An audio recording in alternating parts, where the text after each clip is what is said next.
Hi, everyone. Hello, everybody. Hello. Hi. Okay. It's so great to see everyone. Good morning. Good evening. Hello. Hi, Veronique. How are you? Doing very well, and yourself? Great. Thank you. Good to see you. A All week right. went by really fast. What was that? 1 week went by really fast. I know, right? Yeah.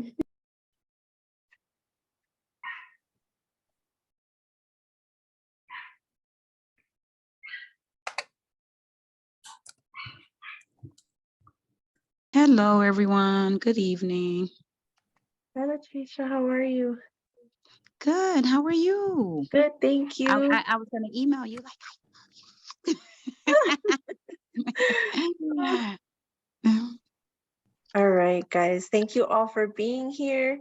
I see everyone's putting their names in the chat. Thank you so much. I just wanted to go over, all right, it's 5:01. I wanted to go over just a few housekeeping details here. Let me just give everyone maybe like a couple more minutes to come in here, and then I'll go over that. We are recording this meeting in case you guys don't want to show your beautiful, beautiful faces.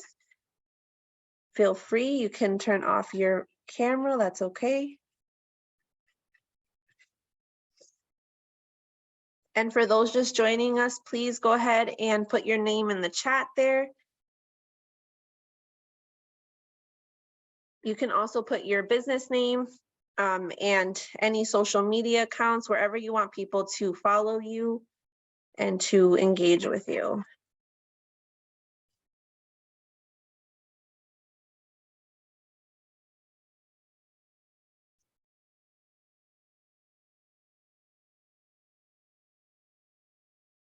Just a few more minutes here, guys.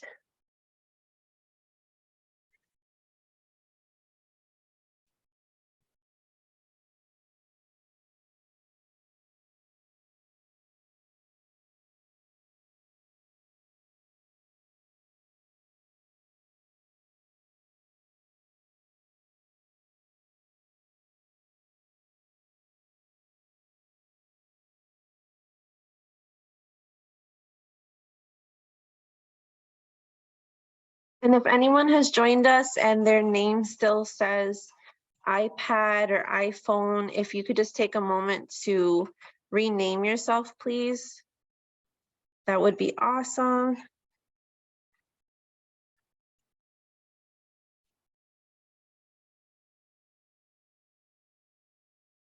Okay. Just another minute or two, sorry guys.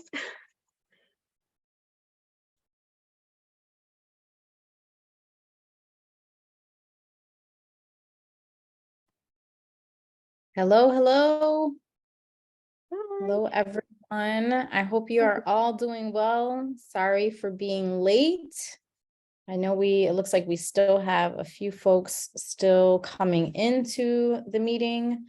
I see you putting your names, the name of your business, any kind of way that you want to have people get in touch with you. Marisol, did I miss anything? No, that was perfect. Thank you. I did want to go over just a few housekeeping rules here real quick before we start. Did you want to say anything before that?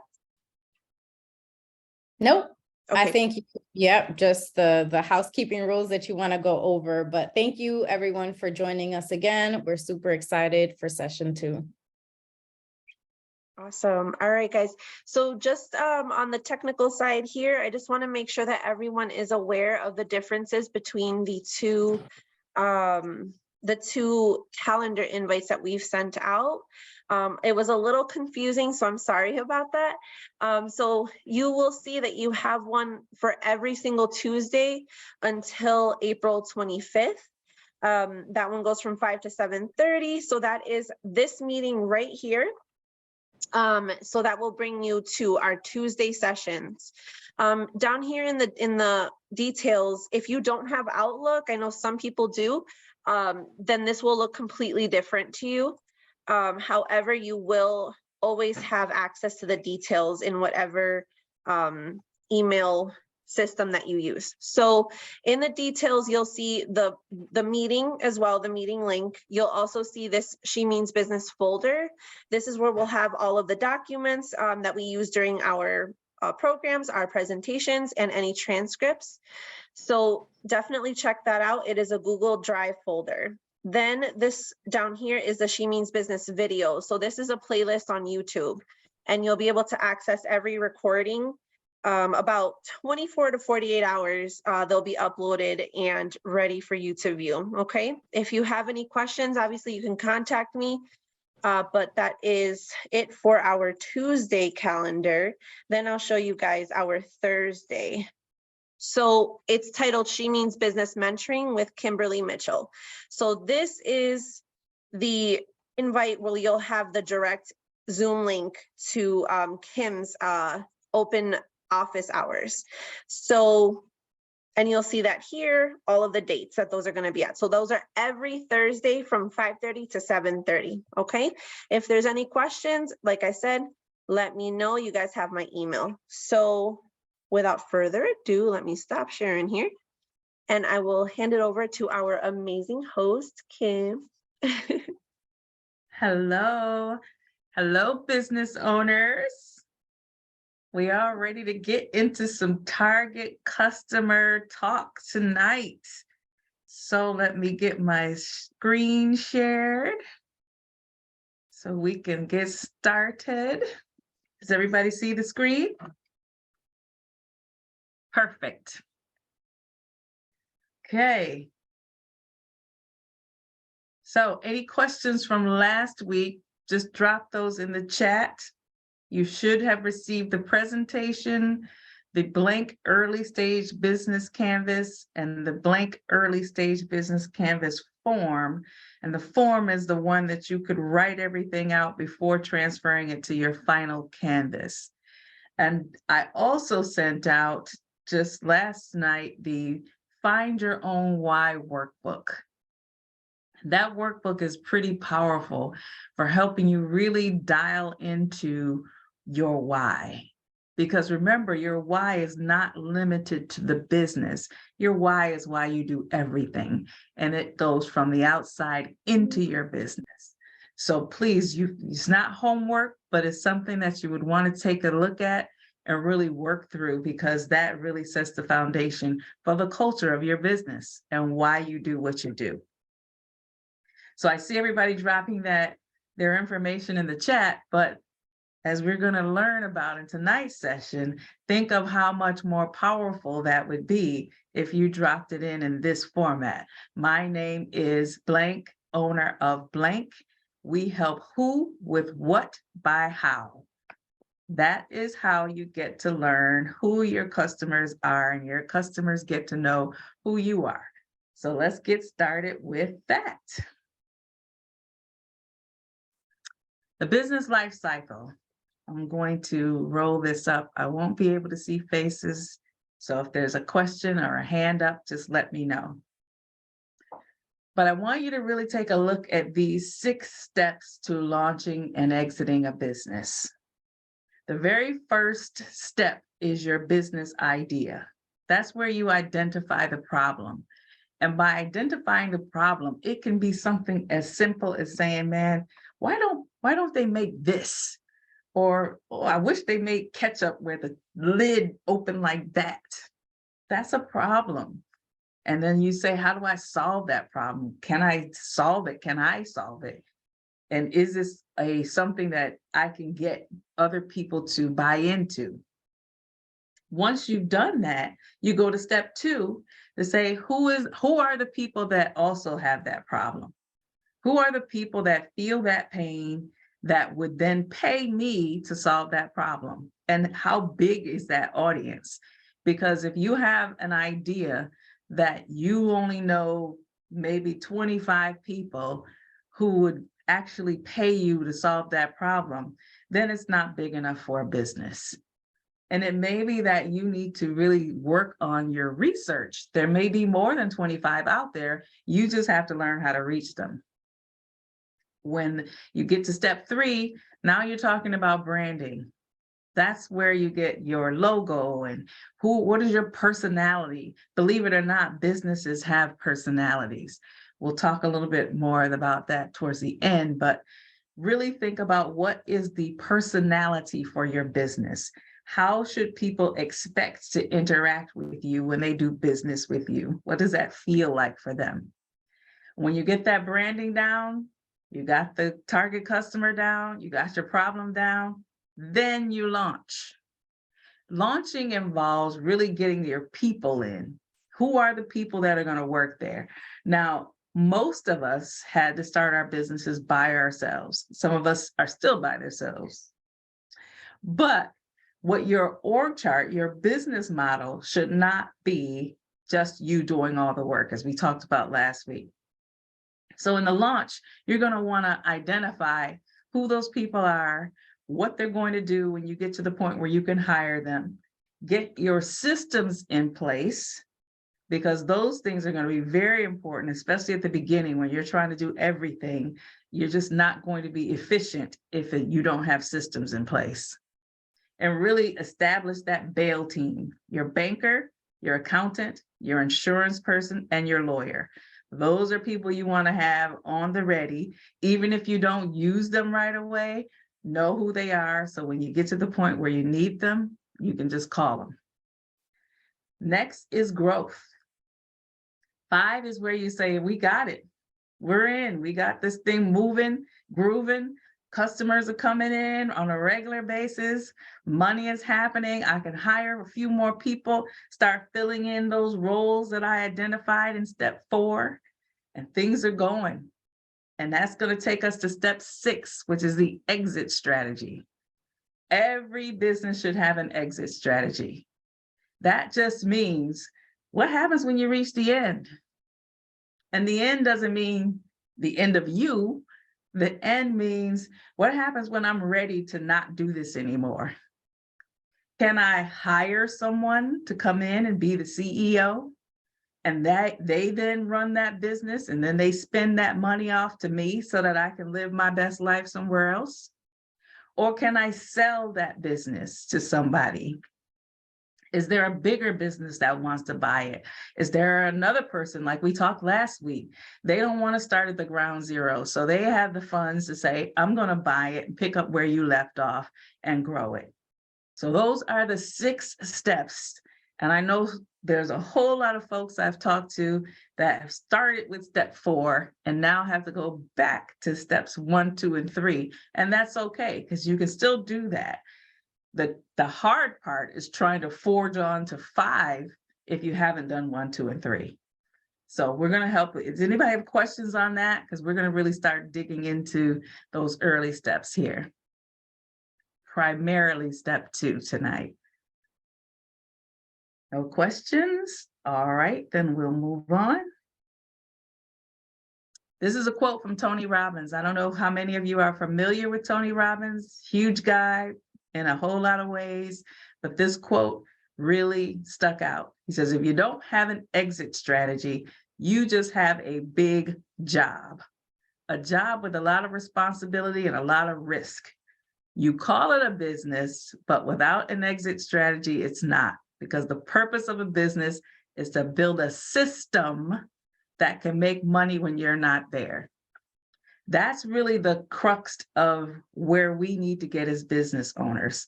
We started a little of that discussion last week, but the idea is that the work you do on a regular basis is all about setting up the system to run without you.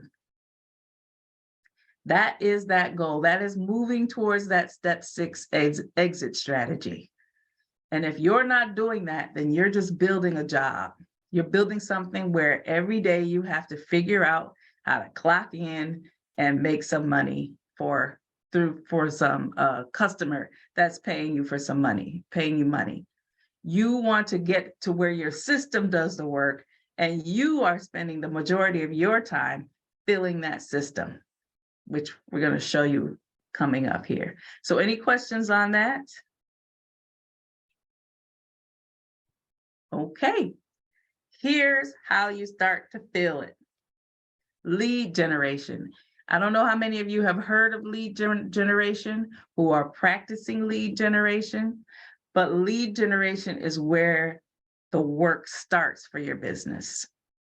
It is the very beginning, because lead generation is getting out there and getting as many of your target customers as possible to know that you exist as a business. Know you exist, know what your solution is, and help them understand that it is the solution to their problem. So when you develop a process around lead generation, that keeps what they call the top of the funnel. That keeps that top of the funnel full, because it really is a numbers game. The more people you start with at the top, the more people you'll get at the bottom of that funnel. I have a graphic that's going to come up and give you a good illustration of how that works, but that really is the beginning. How you get leads into your business is going to determine how much money you, or how many customers you get coming out of the bottom of that funnel. And that's hard work. You don't want to be trying to split your time between trying to get as many leads as possible and then doing that work. Because when you're busy doing the work, nobody's getting leads. So you'll deliver that work, you'll look up, there's nothing, and you're going to have to start all over again. That's why you want to build a process around it. Hopefully one that's a lot more automated, that doesn't require you to physically be in it all the time, all day, every day. So we have any questions on that? Okay, y'all good tonight. Kim, sorry, it looks like there's a question in the chat. It says, what is the cycle to convert the lead to a sustainable sale? We're going to look at that right next. I think it's next. Awesome. Yep, here we go. And we're going to spend a little time on this one. And this is the funnel. And this is where we talk about top of the funnel and where those leads go. When that lead starts, they're a stranger. They don't know anything about your business. They don't know if you can solve their problem. They don't even know that who you are or what your brand is. They just maybe saw an ad, maybe heard someone talk about it, maybe something came up on their social media, but now they know who you are, but that's it. I want you to look at this funnel in this way. The left side of it is the what and the how, or it's the what and the why. The right side of it is the how. So the stranger, when you're making them aware of your business, you're developing that process that we just talked about so that they get to know that you are out there and actually might help them with the problem. The way you do that is through social media ads, the posts, paid ads, SEO. You don't have to do all of those, and certainly not all at once. I'd say about maybe 3 or 4, but the ones you select should be based on your target customer. You will know who that target customer is before they get into your funnel. Now, that doesn't mean people who are not your target customer can't get in. They absolutely can. But your messaging and how you deliver that messaging should always be based on who your target customer is. So if your target customer is not tech savvy, you're not going to want to do a lot of internet social media ads. You maybe do more print ads, more radio, more TV. If your target customer is more along the social, they're influencers, then you're going to want to really hit on all your social platforms and make sure they know that. That's the kind of stuff you will decide once you know your target customer. So once they get in there, they're the stranger. Now they've looked at your site, they say, hey, okay, maybe they will be able to do what I need. And they move down to discovery, where they're digging a little deeper. Now they're a lead. And you're going to want to nurture that lead by keeping their attention, making sure they understand that, hey, you're right, here I am. And you do that through your website, your call to action. If you have a lead magnet, I don't know if any of you have heard of a lead magnet, but a lead magnet is some free item. Sometimes I'm sure you've been to a website that says, download this free guide, and then you click the button and you have to put your email address in before they'll give it to you. That is the lead magnet, because they really want to be able to now start emailing you and hitting you up on social to figure out what you want from them. So that's where you're moving them down to the lead category. Once you get them into that discovery phase and they think, all right, I think I'm going to really take a look at these people. I might not be ready to buy just yet, but they're in my top 3. So now you can engage with them. You want to qualify them a little bit, understand who they are. So you can say, is this somebody that's a real lead from my target customer? Or is this just somebody that's kicking the tires around here? And the way you do that is your free consultation, emails, your content marketing. They're going to start really digging into these things to see, do you know what you're talking about? Can I forward you? Is this a one-time thing? How long have you been in business? Have you really produced results? That's what they're thinking at that phase. Now they say, okay, yep, looks like you can produce the results I'm looking for. They move down to the evaluator. Here is where you give them the offer. Here is where you say, here's what we can offer you. Here's the solution to your problem. Here are the benefits you're going to receive. And this is the amount of investment it will require from you. And when you do that, you're going to want to include things like case studies. Take a look at Rhonda. She purchased last month, and here's her results so far. You want to do promotions. Sometimes you might have to give sale or give discounts at this point and say, you're a first-time customer, we're going to give you this discount just to get you in, and then you can upgrade once you become a customer. You're going to want to have a robust FAQ on your website. So if they have a question about your product, they can just answer it, have it answered right there in front of them before they have to say yes to that sale. So now once they say yes, woohoo, we got that sale, they're a customer. But that doesn't mean that ends. Right now you got to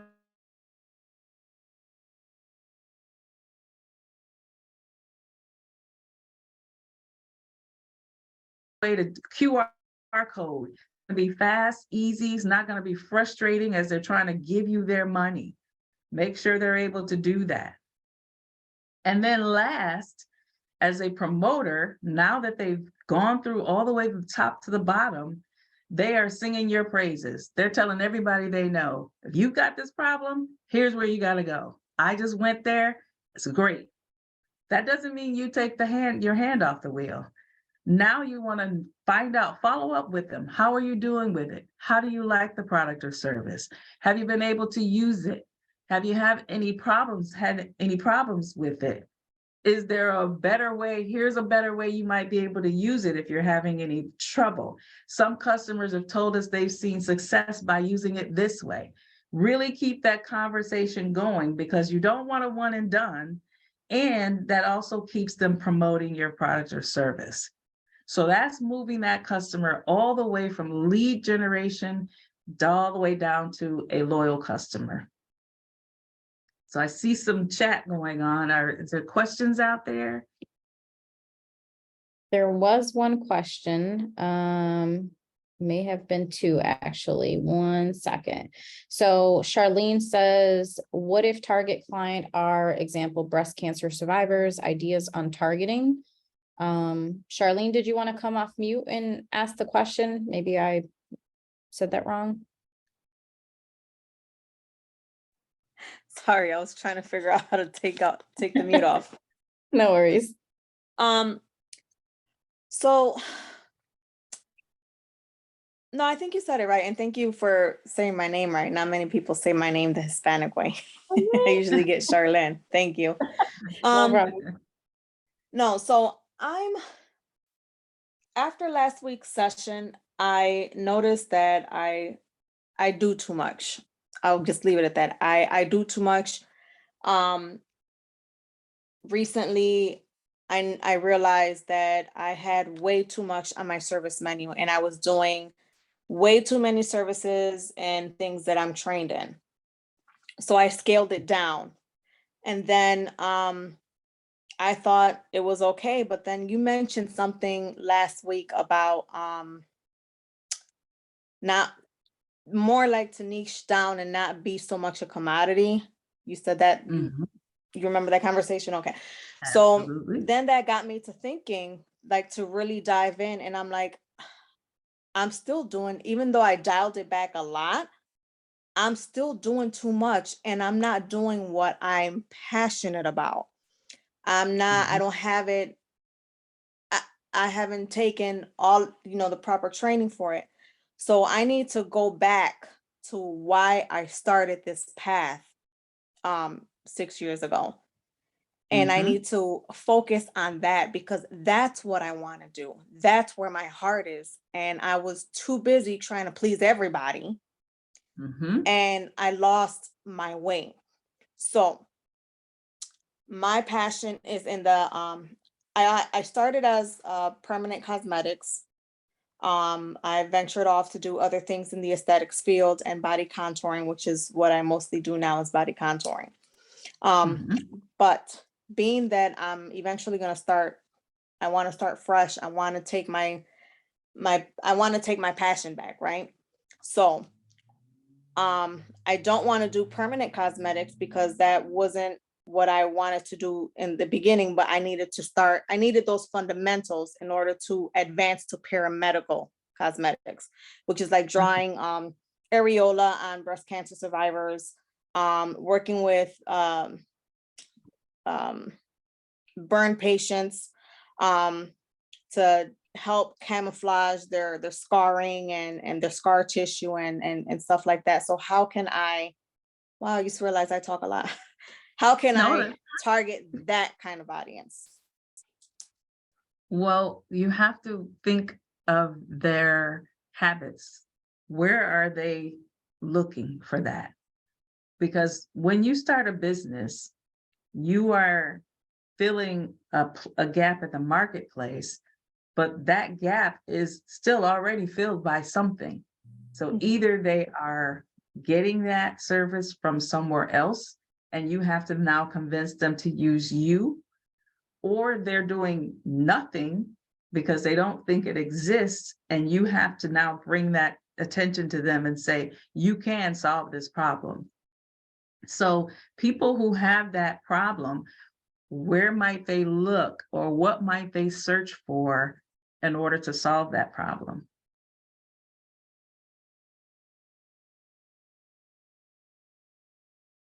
Are you still on? I'm on, I was thinking, I'm sorry. Oh, that's all Um, right. when my cousin was going through it, um, she was having her breast reconstructed and stuff. She didn't go through the last um surgery, which was replacing her areolas because Mhm, she was tired of all the surgeries. She was just tired. And that's where my passion comes from because I want to help that community. Back then, I didn't know that there was such thing as the paramedical cosmetics or paramedical tattooing. Had I known that, I mhm, would have flown her out and paid for someone to do it for her. uh-huh. So she was looking at different surgeons, but she was afraid of going through with it. So I don't know. I guess they would look at different cosmetic surgeons. Well, think about what you I just don't said. know. You said she was tired, so she didn't want to go for another surgery. Right, but she was So, looking for alternatives, but she would ask right. the surgeons for different alternatives. And what kind of things were they telling her? Surgery.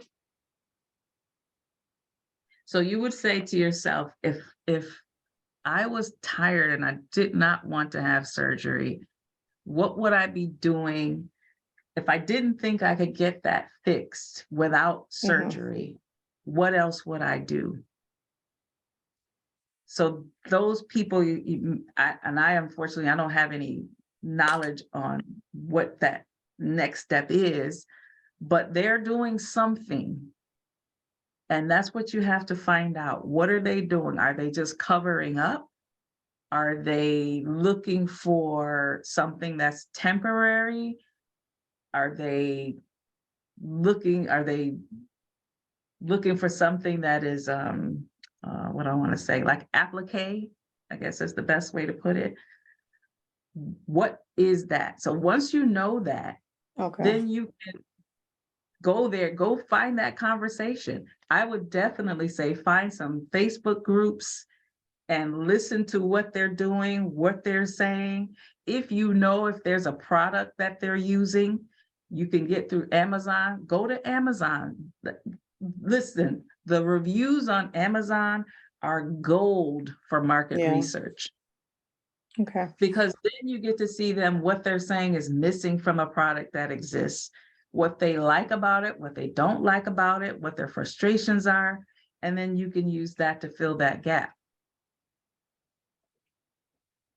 So that's where you really want to get to understand where they're solving that problem right now.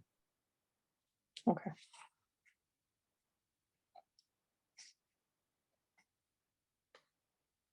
Any other questions? All right, I think Charlene, we good with that? We're I good. think- Thank you. Hello, Yes. Yeah. can you hear me? Yes. Yes. It's Lathanette. In response to the young lady that just was, asking the question about augmentations and cosmetics and stuff like that. I think one of the greatest things that we have to recognize, and that's something you said, Miss Kimberly, and she said this, whatever your passion is, once you unfold that and introduce yourself into that world, like protrude yourself into that world, what you can do. Like if it was me and I knew I was good at making decisions look like almost not there, invisible, then I would just introduce what my capability is into that world, because it would probably be a niche that most people won't do or can't do or have not thought of. And you would be the premier professional in that, whatever your passion, because you said you was going back to what your true passion was. So whatever that true passion is, continue to cultivate it and bring it to them like a server. And before you know, because sometimes the audience don't even know what they're really looking for. But if you are the mastermind of this, you can convince them, the influencer of it, you got it. You have the niche. It's just a matter of knowing what your niche is, I think. It makes sense. That's it. It makes sense. Thank you. Charlene, if you can put your contact information in the chat. I know a few folks were curious how to get in touch with you, and they're also providing some helpful information. One of them, as Kim mentioned, is, maybe Facebook groups. I would also, like I said, I'm going to sprinkle in my 2 cents here occasionally. So those same doctors, while it sounds like your cousin may have not had a good experience when she was unfortunately going through this process, hopefully some time has passed and maybe, doctors are a bit more open to different things surrounding, kind of this permanent tattooing, when there are breast cancer survivors. So that may actually be a market to tap into as well in terms of collaboration, right? It's not taking money out of their pocket, but if they want to get better reviews, just a better experience for their clients, they'll at least have that information to provide to their clients. So you can, say, hey, can I leave some pamphlets in your office just in case, right? And you may actually get some referrals coming from that way. Okay. All right, so there was another question here, and Ranika, I did see your hand up as well. Ranika, if you want to come off mute and ask your question while I go ahead and look for the other question that was in the chat.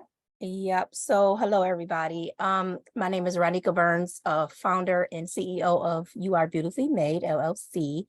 I just wanted to piggyback and give Charlene a little piece of advice. This is my 6th year being in business. And then when I started, I just was starting my own like events and things of that nature. And people was pulling me to the side and saying, hey, you should do this. And I was doing that, like, hey, that's a great idea. Why not? Next thing you know, I'm all off sidetracked, not focused. And originally for the first 2 years, I was so focused on, delivering my message. And then people started pulling me to the side and it caused me to distract. So just, and of course, it's people you love, you be around, your sisters, and you want to do it, but please just try to stay focused. And sometimes it's okay to say no.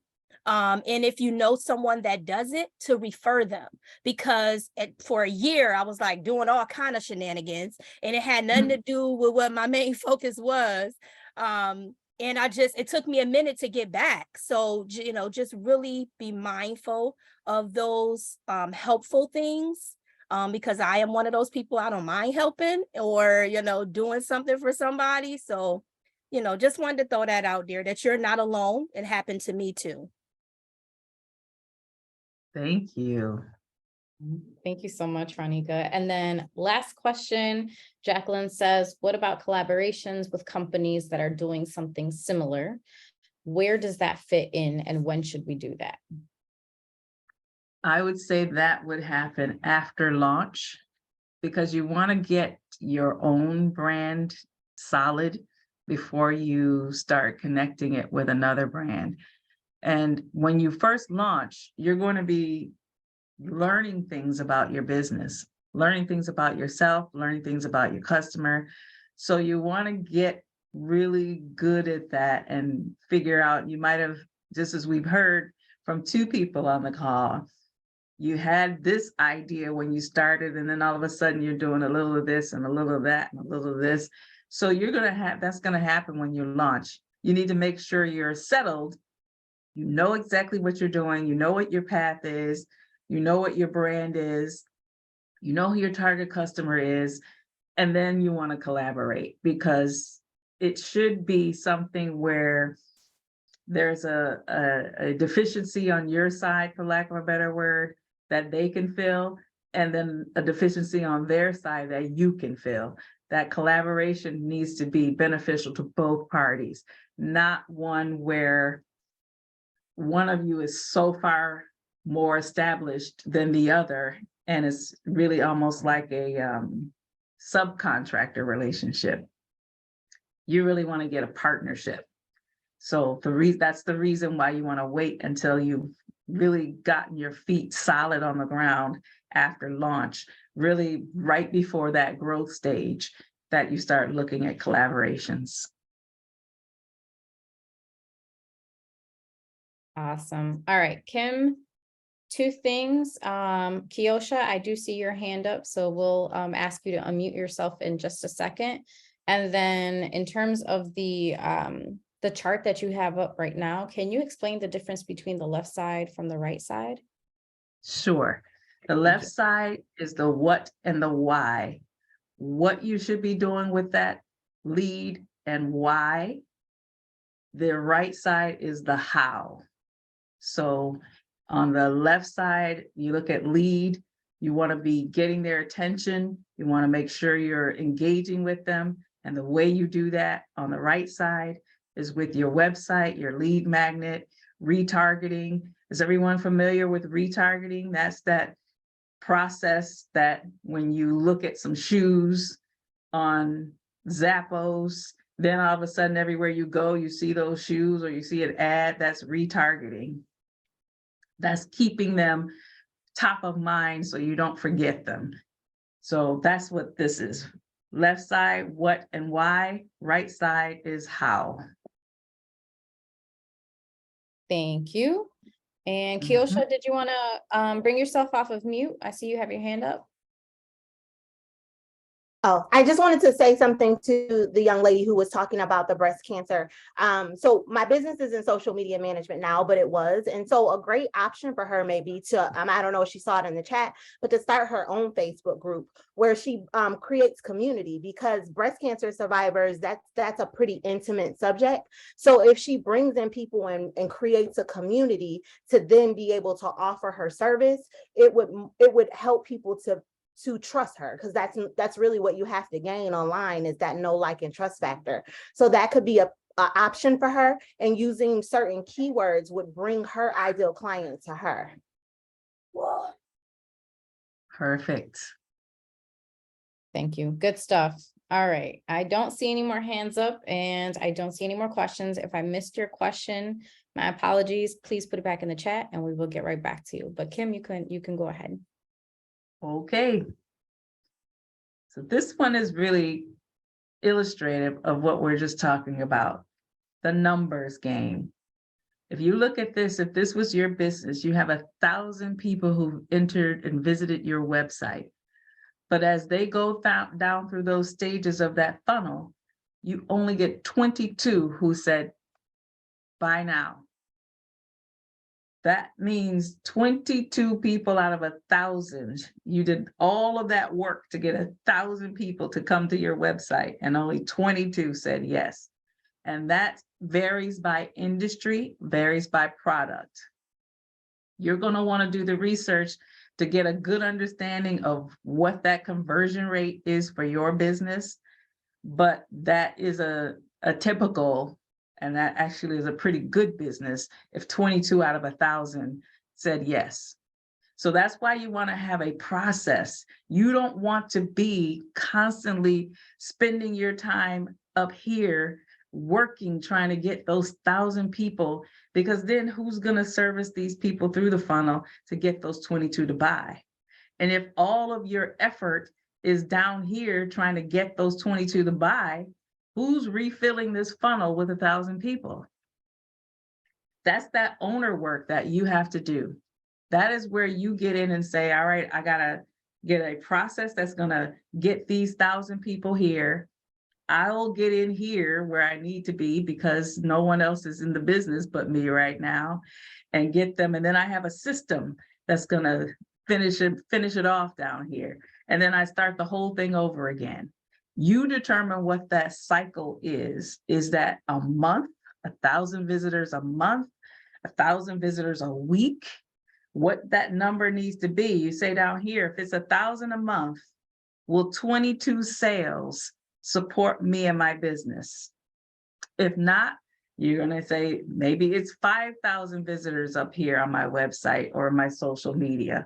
Maybe that is, instead of 1,000 a month, it's 1,000 a week. But that's something that you determine for your business. It is a very sobering thing to see all of that work, and you got all those people that you touched, and then at the end, only a fraction of them actually do business with you. But that's the way it works. That's the way it's worked for you as a customer. You've been in somebody's top of their funnel and made your way here and really just decided, you know what, I'm going to sit here for a while. I'm sure, I don't know if you have, I know I have had a product or service that I looked up a year, 2 years ago, and got on their mailing lists. I see their emails come through all the time. And then just one day, I happen to need what they sell. 2 years later, I'm a customer. So I spent 2 years on this level here before actually dripping down into a customer. So that is a process. And that's really why you want to make sure you're not stretching yourself across all of this, because no one is doing that but you as the owner. So any questions on that? We do have a hand up. Raquel, I see your hand up. If you want to unmute yourself and ask your question, then there's a in the chat by Keto. We'll get to that in just a second. Yeah, so actually kind of two questions. One, well, I'm the owner of FitU Wellness for Cal Barnes, and I help school leaders and educators to support their mental, physical, and social well-being. And so part of the problem that I'm having is that one, well, the first question I have is that I was wondering what is the best lead generation for organizations and schools? It's not really about the occupation. It's really where they looking, and that might be multiple places. And what are they looking for? So I would guess that when you're talking teachers and educators, they're looking for someone who knows what they're talking about, someone who's a quote unquote expert. So you have to say, where can I show my expertise? Is that my website? Is that my blog posts? Can I do guest blog posts in magazines that they read? Can I do a guest podcast, be a guest on a podcast that they might listen to? So we're going to get later in this presentation, start talking about psychographic information, but that's the kind of thing that you want to understand what their mindset is. And how do you put yourself in that path? So it's not so much about a specific lead generation for an occupation. It's where are the people who are my target customers looking for my information, and what are they looking for? Sounds good.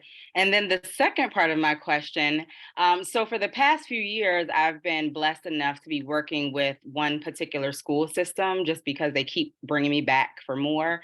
But I realize in order to scale my business, I have to, expand myself out. So this is the year I'm finally putting myself out there to others.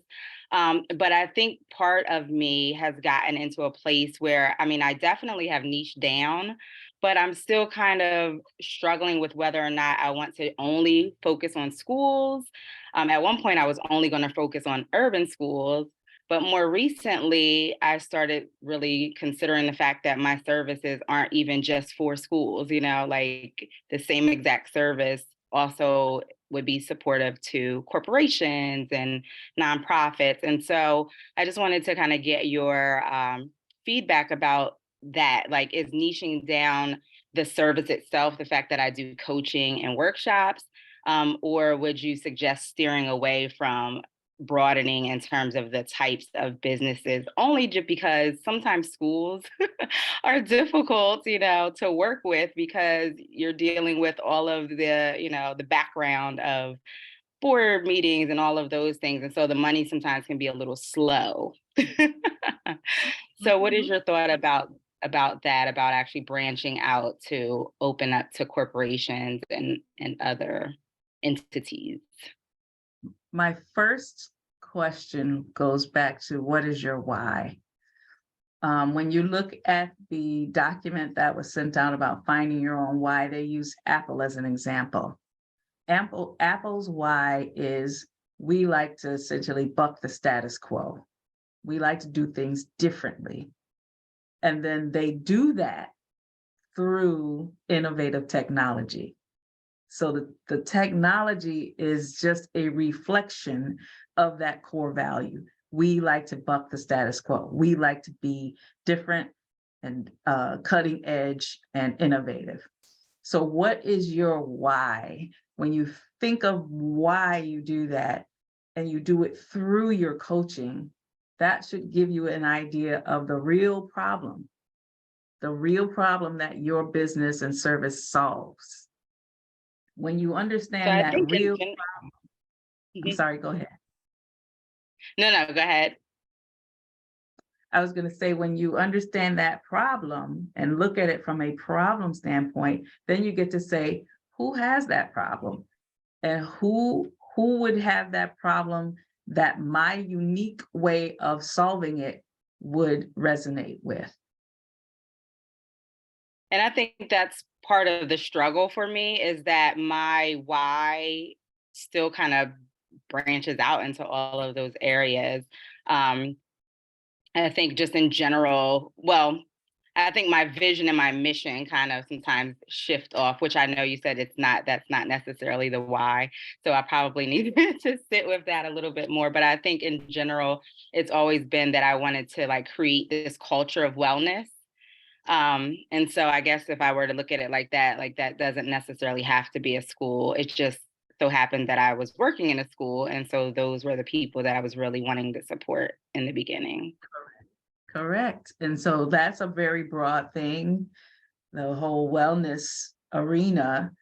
And really thinking when you look at that why, you look at that, what really gives you that rush when you have done your work and the people get the results. What are those results? What are those benefits?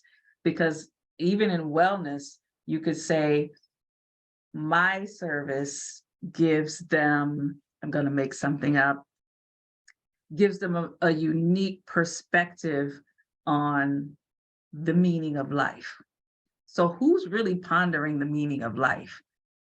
Find that out and say, now I need to get in front of those people. I need to let them know that I can help them with that. Because maybe you were pondering the meaning of life at some point, and that's why you started a business. Maybe someone came and was talking to you, or you knew someone who was struggling trying to find the meaning of life, and you said, I can help. And I've done it before. So there's probably more people out there like that looking for the meaning of life. That's the way you have to really think about, don't think about it so much as a customer, a specific customer, or a specific job or contract. It's really about that core offering. What is it that you're solving? What's that problem that they have that they're seeking? And then when you think of your unique way of solving that problem, that's where you really get into the niche. That's where you say, because of the way I solve that problem, these particular people are going to be more inclined to do business with me. Gotcha. So I think after hearing you talk a lot, my why really boils down to helping people shift their mindsets so that they have the capacity to serve or to do whatever work it is that they're doing. So I think maybe I need to just stick in that and maybe sit with that a little bit more. And again, it doesn't necessarily just have to be teachers. Right. And peel that away a little bit. Shift their mindset from what to what, because that's really going to get you down into that. If you remember that square we did with Burger King, that's going to get you from fast food to flame broiled burger. If that makes sense from the last week. Yes, it definitely does. Thank you. Sure. Thanks for your questions, Raquel. All right. Keto asks, do you think the system needs a personal touch or can you outsource that skill set? Depends on which part of the system. If you want to outsource the actual generation of the leads, I'm going to go back a little to this previous slide here. When you're thinking of the how on this side, if there are systems like obviously social media, you've got things that can schedule posts, you can hire people to post for you. Those things can be automated. Your Google AdWords, so you've got a lot of things on this side of the chart that can be automated. Really, you have to decide based on your business and your target customer, which parts of those make sense to automate. If you're dealing with people who are very affluent, they like that personal touch. They don't like to feel like you're just sitting behind a desk, pressing a key on a board and servicing them. They want you at their beck and call, and they want you responding personally. So then you would know, I can outsource this part of it, but once they get into this engagement part, that's going to be a lot of my personal time in here, and even probably down here, staying with them. So it really depends on that target customer and what part of it you're trying to automate. But yes, parts of it certainly can be automated. Okay, thank you. I know it's Keto put the customer and promoter stages, but I just want to make sure Keto, was the question answered for you? Okay, yes. All right, awesome. Okay, we we can move forward. Okay. So when we're talking about that lead generation and the messaging around that lead generation that we just talked about, these little TCs are target customers. When you are just out here saying, here I am, and posting on social and doing the YouTubes, and you have not done any research, you've no idea who your target customer is, it's that your messaging is going out to all of these people. But then when you look down at the bottom, maybe only one of your target customers actually buys. The other people did buy, and that's great, but those people are not going to be loyal customers. They're not going to turn into promoters because they got your service. Maybe it was great, maybe it wasn't, but maybe they don't no longer have that problem. So they're saying, it was good. I might tell somebody if somebody asks me, but this target customer is going to be out here shouting your name from the rooftops and telling everybody how you solve their problem. That's why you want more of them at the bottom. And when you go through that process of identifying them, learning what they like, learning where they hang out, what their mindset is, how they think about the problem that you're solving, what they're looking for in a solution, what their frustrations are with the solutions that already exist, you can speak to them in a way that they go, okay, hold on, this one's a little different. I know I got this over here the last time before, but man, I give you like Dawn dish detergent. When they said it takes grease out of your way, I said, look, that's exactly what I need. I need something that says take all this grease out, because I like greasy food, by the way. So I need something that's going to take that grease out of my way. I listened. And I'm a loyal customer. I buy Dawn all the time. It's the only thing I buy. And this is me down at the bottom of the Dawn funnel. And that's really where you want to get to, where you've got a lot of your target customer filling that top of the funnel, because they will buy from you again. They will refer others to buy from you. They will give you that testimonial, that proof, social proof that you need on your website and your social platforms and your YouTubes. They'll happily give you that information. That's why you want most of these sales to be from your target customer. Any questions on that?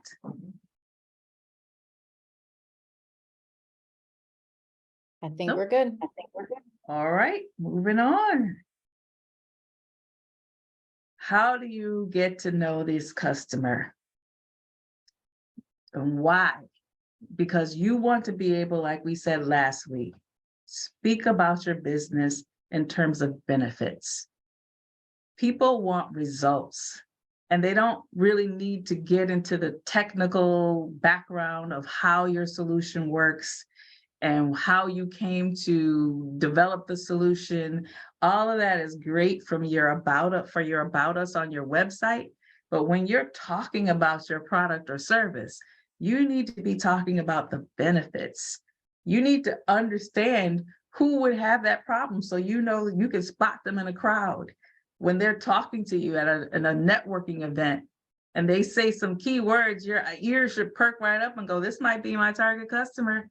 So let's start talking about what that is. Do you know what that pain is? The pain, I really also want to emphasize this. Pain is not just physical pain.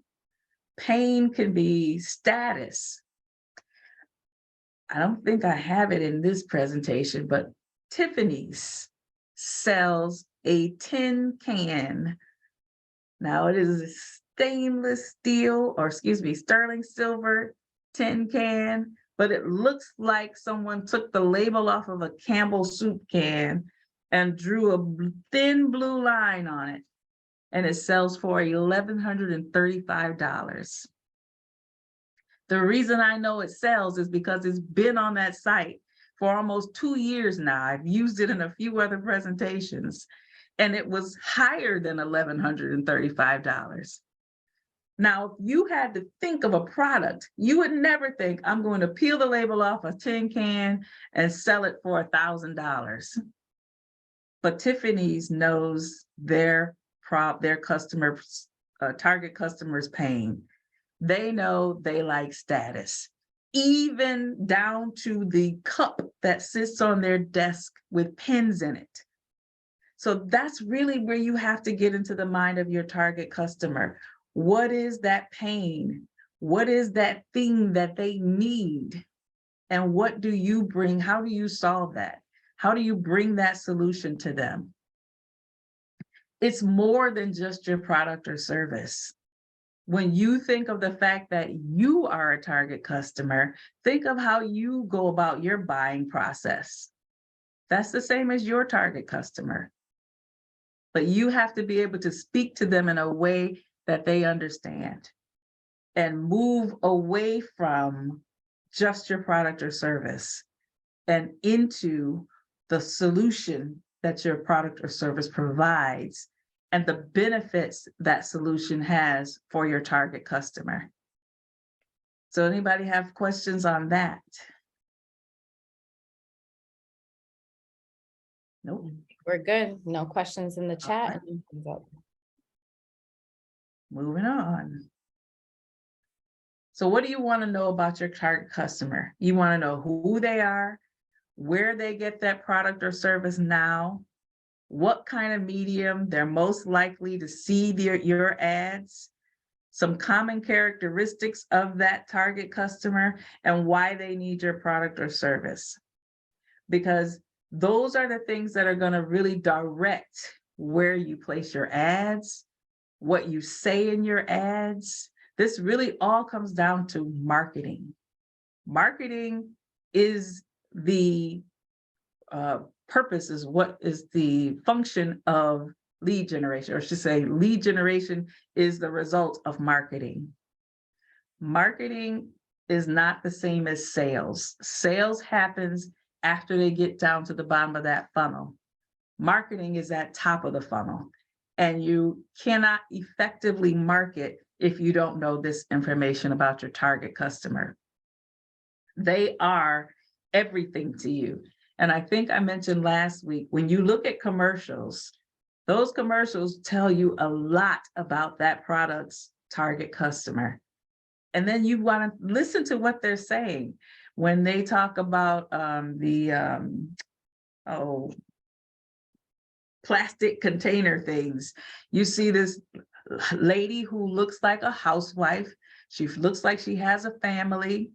She opens that cupboard and all of these then plastic things fall out and she's, this is so frustrating.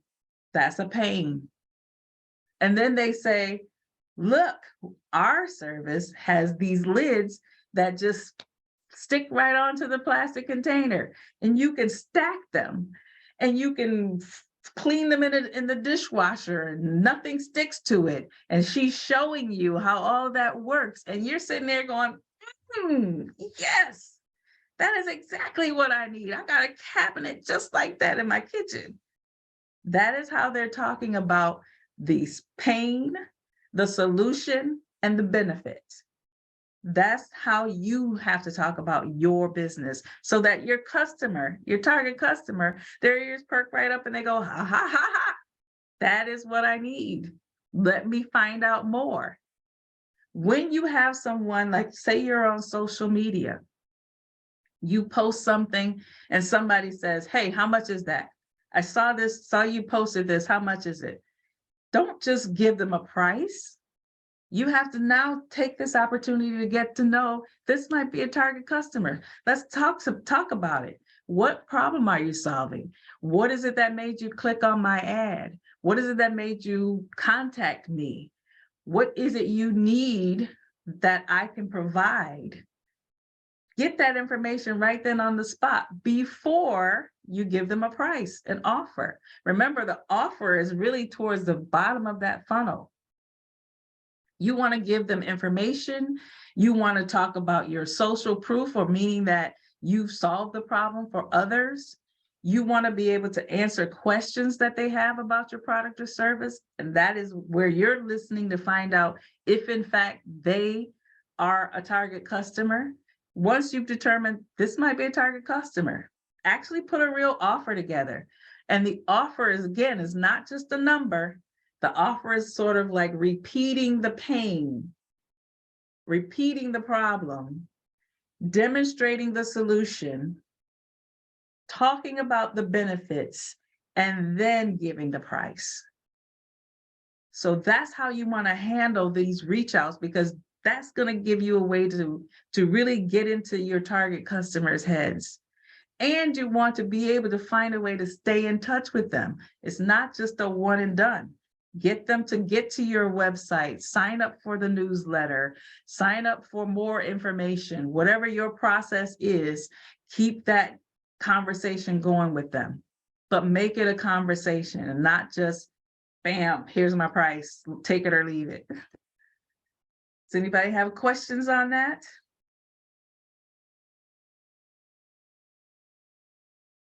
No. I do not see any questions. I don't see any hands up. We are a little over the hour mark. Do you want to go ahead and take a break now, Kim, or do you want to hold off a little bit? Let's go ahead, break here, and then we'll come back and finish up. Perfect. Thank 15 minutes, so 6:20.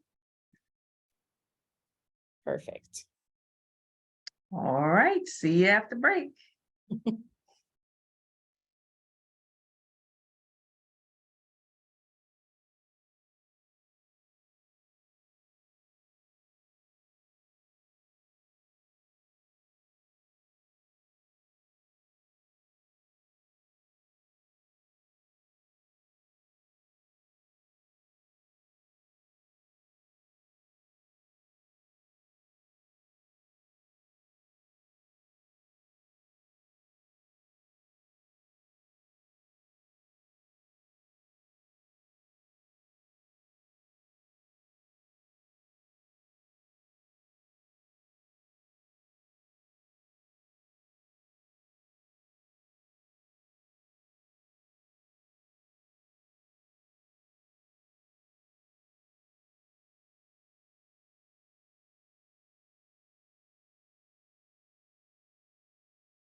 Mayra, thank you for your question. I do see it in the chat. Once we get back to, or get back from our break, I should say, I'll ask Kim to go ahead and address that question for you. Thank you. You're welcome. While I'm here, I do see someone that is on the call. Looks like they're joining from their cell phone, ends in 5139. If you could please put your name in the chat, or if you want to unmute yourself to just let us know who you are so we can mark you present for today's session, please. Hi, you said 393-1029? It ends in 5139. Oh, okay. No, I'm sorry. No, you're good. And your name, I'm sorry, maybe you're one of the people I'm trying to figure out as well.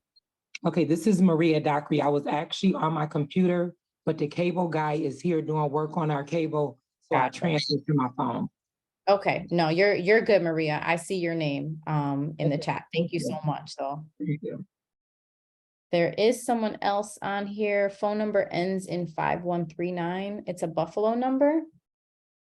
If you can hear me, please unmute yourself and just let me know what your name is so that we can mark you absent, or I mean, not absent, so that we can mark you present for today's session.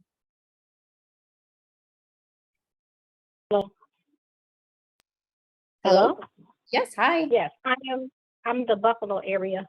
Okay. 313. Yeah. My name is Jatam Felder.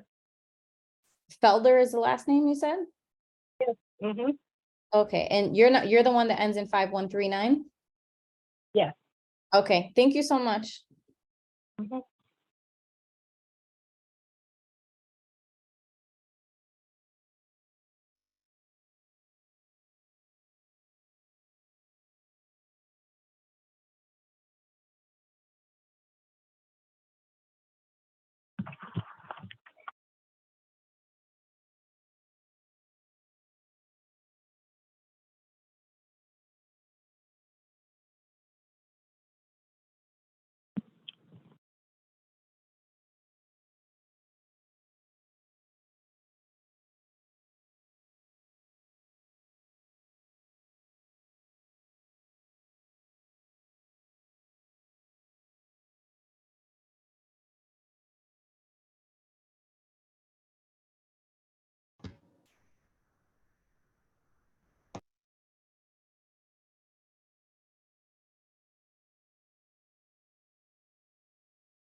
All right, folks, we are coming back in just about a minute.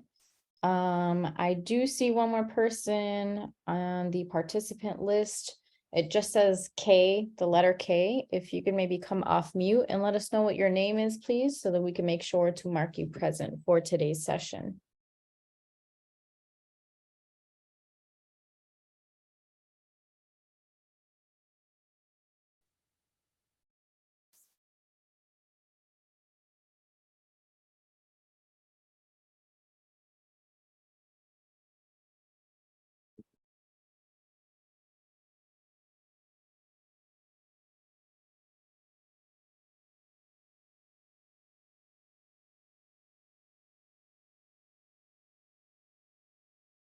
Kay, are you there?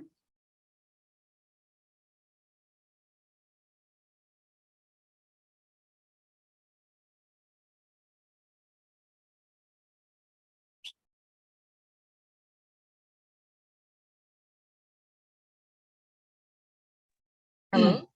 Hi, I'm here. This is Tiffany Davis. Hi. Oh, thank you, Tiffany. Kay? Yes, All right, hi. What's your name, please? Kristen Flash. Kristen, bear with me 1 second. I'm sorry. Just make sure I'm spelling this right here.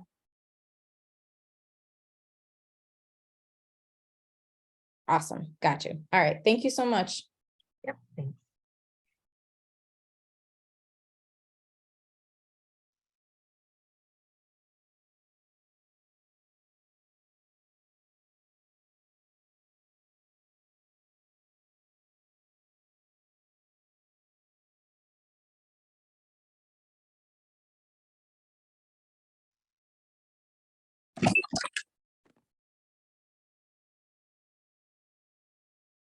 Are we all set, ready to get going again?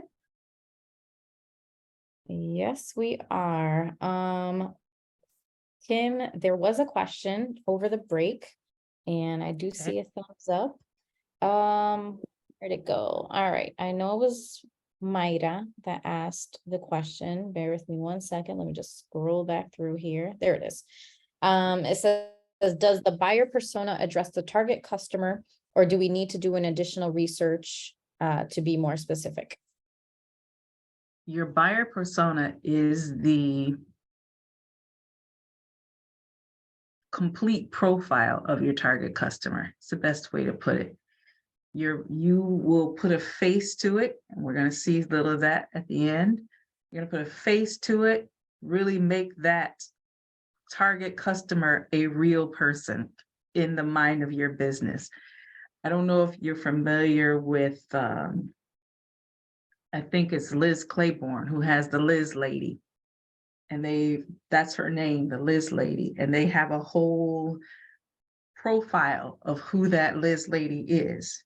That's really what your buyer persona is, that complete profile of who your target customer is. And that's built through research, demographic research, psychographic research, real research with real customers. And that's, it gets refined over time, but you should have one to start with.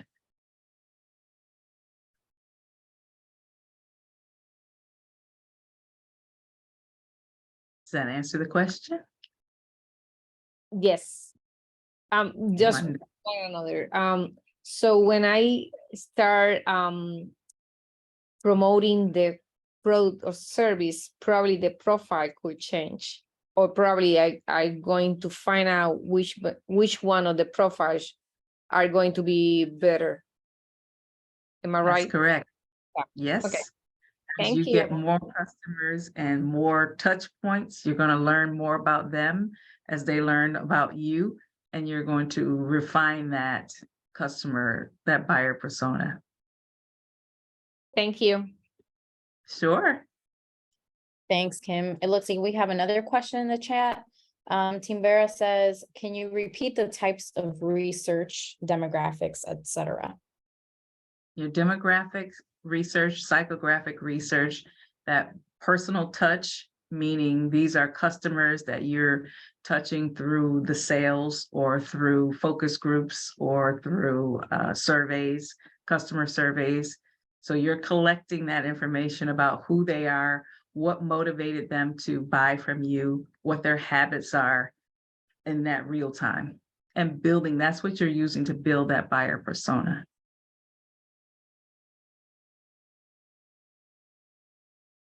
Okay, thank you. All right, looks like Sure. we can move forward. Okay. So why do you want to understand all of that stuff? We talked about demographic, psychographic information, but why do you need to? Because as again, you look at yourself as a customer, you have certain buying patterns, you have certain things that make you buy. You think of the checkout lines where they put all of those little tchotchkes to say, there are some people who are impulse buyers. They're gonna think they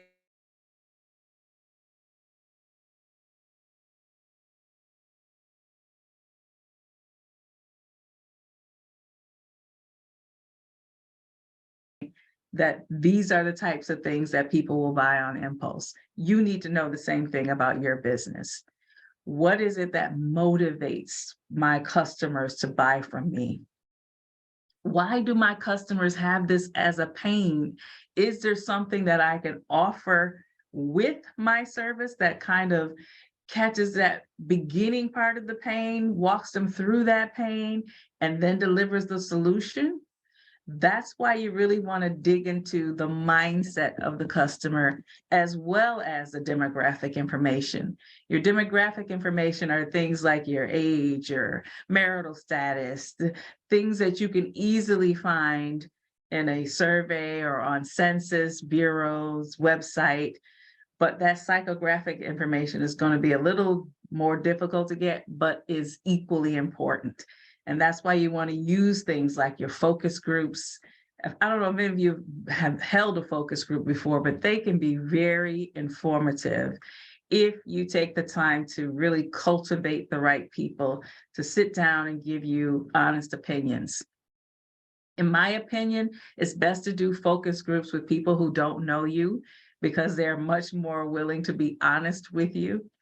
And one of the things I always want to say, if you're going to do a focus group, you should never do a focus group without asking how much you would pay for this service. Once you've gotten all that other information, would you buy something that solved it this way, or would you buy it solving that way?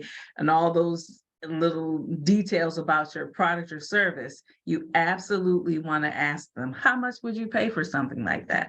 Because you want to understand where you fit, where your pricing fits in your target customer's comfort range. Any questions? I don't see any questions, but I did see someone mentioning the slides. We are going to get that into that Google Drive. Sorry about that, folks. Okay. So this gives you an idea. If you've got this woman as a customer, and this is her on the left side, these are the demographic pieces of information that you can find out about her fairly easily. And why you want to know the demographic is because you want to know there are certain habits that a 25 to 35-year-old person might have that, say, a 45 to 55-year-old person may not. You might want to understand if your product is built for a woman or a man, or someone who identifies as a woman or a man. Those things may not matter to your business because your business might be able to service either one. But if it is specific, you're going to want to know that. Single, that's one that people always just kind of throw around. But you want to understand, are they likely to have disposable income? If they're married, they have probably a mortgage, they may have kids, all these other expenses. So they might be a little more reluctant to spend, whereas someone who's single may not be, especially if they're 25 to 35. Maybe they are a little more adventurous. But again, once you tip over to the psychographic information, you might find that they are burdened with debt from school loans, and they're very tight with their money. So this is where that demographic, quick information on the left side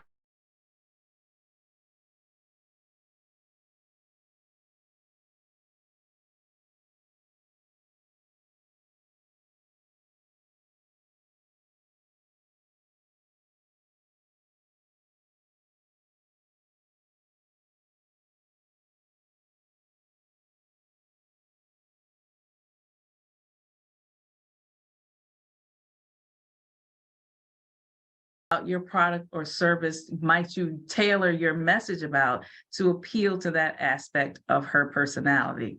And it hangs out with old classmates from elementary school. That means she's got some loyalty built in, some longevity. She likes her to keep her circle of friends, people that she's known for a long time. She is friendly because she's maintained a relationship. She's 25 to 35 and still hangs out with kids from people from elementary school. That says she stays in touch with people. She's open and she's social. That's the word I was looking for. She's social. So learning those things about her will help you tailor your messaging to the things that she's likely to care about. Doesn't say she absolutely will, but she is likely to do so. And then you also would think, as you're going through this, if your product or service is something for couples, married couples, the minute you say she's single, you're like, okay, she might not be a target customer. Maybe she's engaged, but right now she's not a target customer. She's probably not going to buy my product or service. If you have something that is very, I don't know, if it's about group travel, you're a travel agency, you do a lot of group travel, she might not be a target customer. She likes to go out on her own and seek adventure. So that helps you, learning this information helps you both in deciding who your target customer is, as well as how to reach them. What's the messaging? What's the channel? What is the frequency that you might be able to do so? How are you going to engage with them? And that's what these two things will tell you. Do we have questions?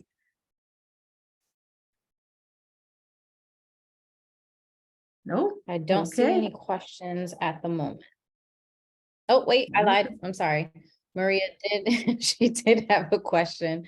It says, would you need a focus group for a nonprofit? Would you need a focus group for a nonprofit? Would it be used the same?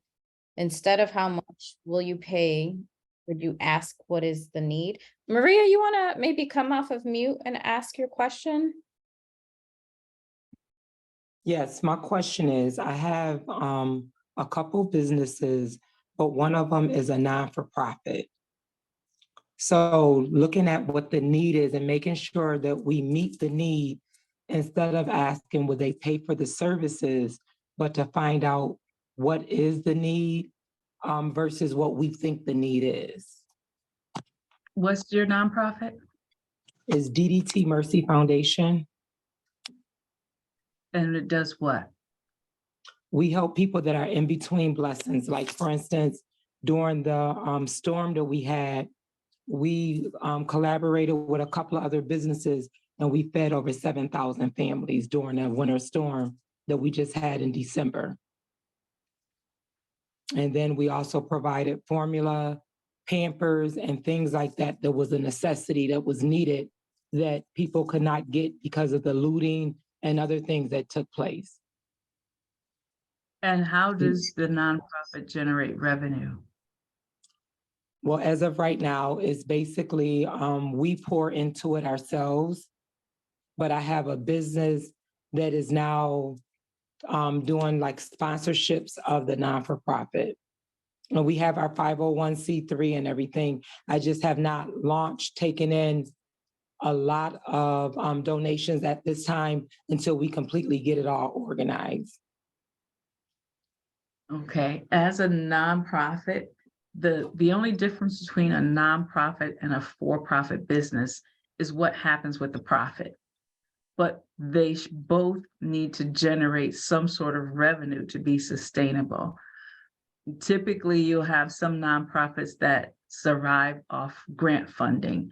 And if you have a grant writer and someone who does research on grants, that can be sustainable for a while, but you still run the risk of a funder that funds you for 3 years and then decides they're not going to fund you anymore. And you still have to make up that income. So some nonprofits will have a for-profit arm, which it sounds a little bit like you, I don't know if those two, your for-profit business is connected to that nonprofit, but it sounds Yeah. like it is That's what we're funding. working on the logistics of as of right now. I'm sorry, say that again. I said, that's what we're working on right now. My attorneys are looking at making sure that everything that we're doing is done legally, where I have a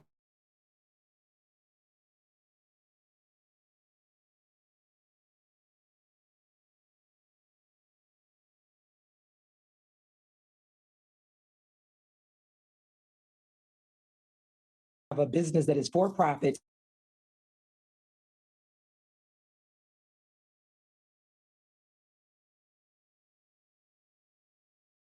And To it's so generate how much would you pay for the service? Because in that situation, you have two audiences, if you will. You have the recipients of your nonprofit, but then you should also have a group of donors to your nonprofit. Okay. And that group is where you want to be asking about funding. How much would you donate? How often would you donate? How would you donate? Some people would want to donate goods and services to your nonprofit. Some will want to donate cash. Some will do bequests, meaning they will say, well, when I die, this much money is going to come to your organization. So keep those two groups separate, but make sure you have a focus group of each one. Thank you. That's good information. Thank you. Sure. Thanks for your question, Maria. There is a question in the chat. Nia, it says, can you put the graphic back up? Is it the demographics graphic, Nia, or a different one? It was the graphic that had the layers on it. I'm not exactly sure. Yeah. Another question for you. Is there a place where I can find all of these graphics at once? So I don't have to keep screenshotting. So the slides will be available after class. So you will have access to that as well. After this class? Yes. And where can I find them after this class? So in the calendar invite that everyone has, there's a link, a link specifically for all of the slides plus any resources shared. Then there's a separate link which is going to provide access to the recordings to these videos as well. Perfect. Thank you so much. Have a good day, ladies. You're welcome. No problem. You as well. Bye-bye. All right, it looks like there is another question. Says Timbera says, and I'm sorry, I hope I'm saying your name right. It says, can all okay. Am I saying it right? Tiambra. Wow, I was completely off. I'm sorry. Tiambra. I will remember that. Okay. Can an LLC owned by me donate to a nonprofit by me? There are some legalities to that you will want to talk to an attorney about, and how you, it's one of the things that they'll probably look at is your role in the nonprofit. So in other words, you can't own a business that donates to your nonprofit that you own, where you're the executive director of and getting paid through that donation, because that is like you paying yourself in a nonprofit. So I would definitely say you want to speak to an attorney about how that's structured.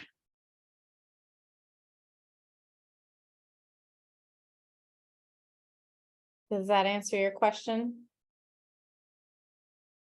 Yes, it does. Thank you. You're Great, welcome. no problem. All right, I believe we're good, Kim. We can go ahead. Okay. So what do you want to know when it comes to demographics? You want to look at these things on the left, the demographic things are things that, again, you really want to consider your product or service. Do these things matter? And when I say, do they matter, are they things that would factor into a person's decision on whether or not to do business with you? Would they change how you deliver your product or service? Would your messaging be affected by one of these things? This list, this demographic list is just a very short list. There are plenty of other demographic data points that you can look at. These are very common ones, but these are the type of things you want to use or collect to start to build that buyer persona. You really want to get into what lines up with your product or service. What is it about that person that makes them most likely to buy from you? And the same with the psychographics. Psychographics is more about the motivation and intent that a person has.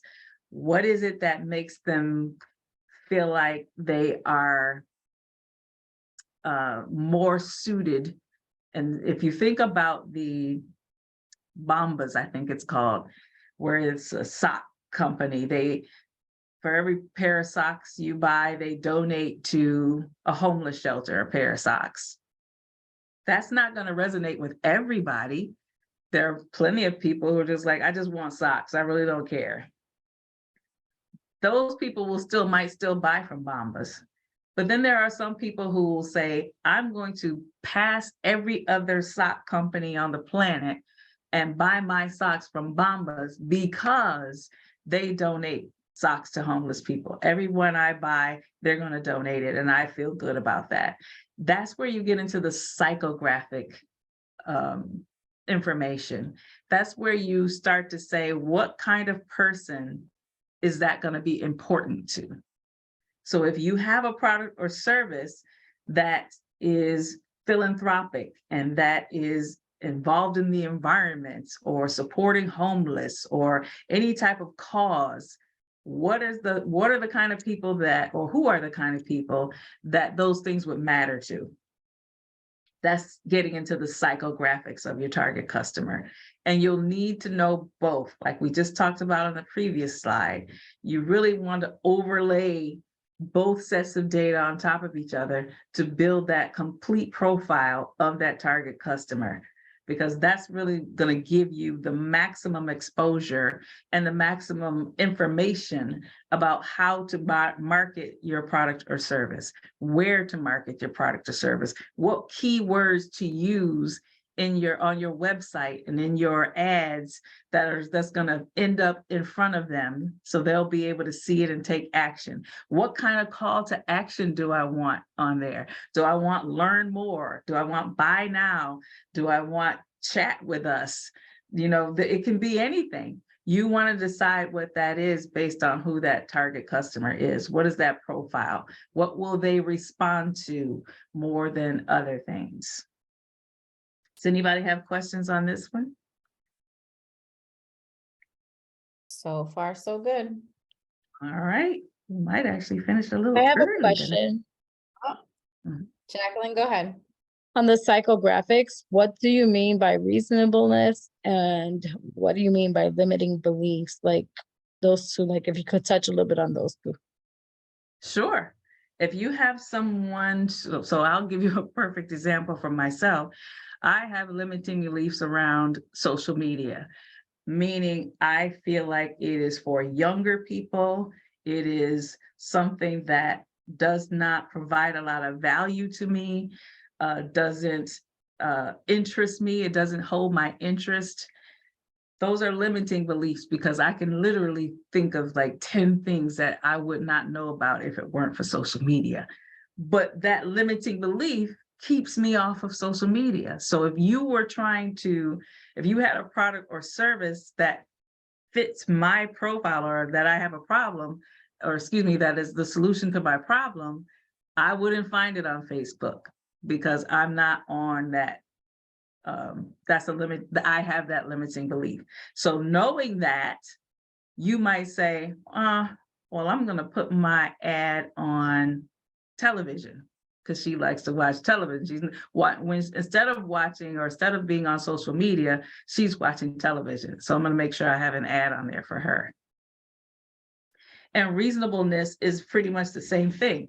If I am, let me think of some reason or some area where I am totally unreasonable, because there are many. But if you find that people are not responsive to the type of person who's not responsive to having this two-way conversation where they're open to ideas and open to the possibility of being wrong on a subject, you want to know that, because you want to make sure if you are if your target customer is someone who enjoys being right a lot, then when you speak in your messaging, you're speaking in a very confident tone, you're speaking very direct tone, your messaging is almost saying you to your customer, you are the expert, and you are buying this because you are the expert. It's almost like a little bit of that prestige thing where American Express it's like, don't leave home without it. There's a certain vision or idea that you get when you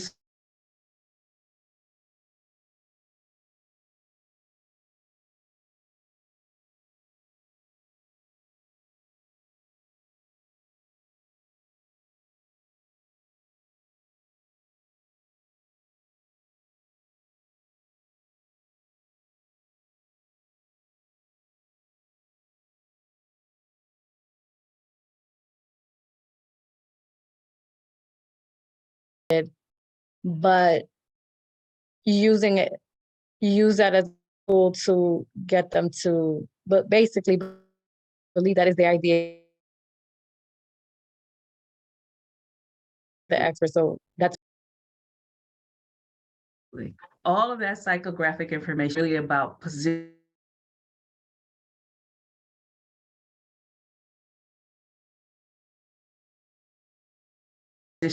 How do you position your product, at the very least likely to click something more about who you are? How do you write your messaging so that it resonates with them to the point where they're saying, this is my people right here.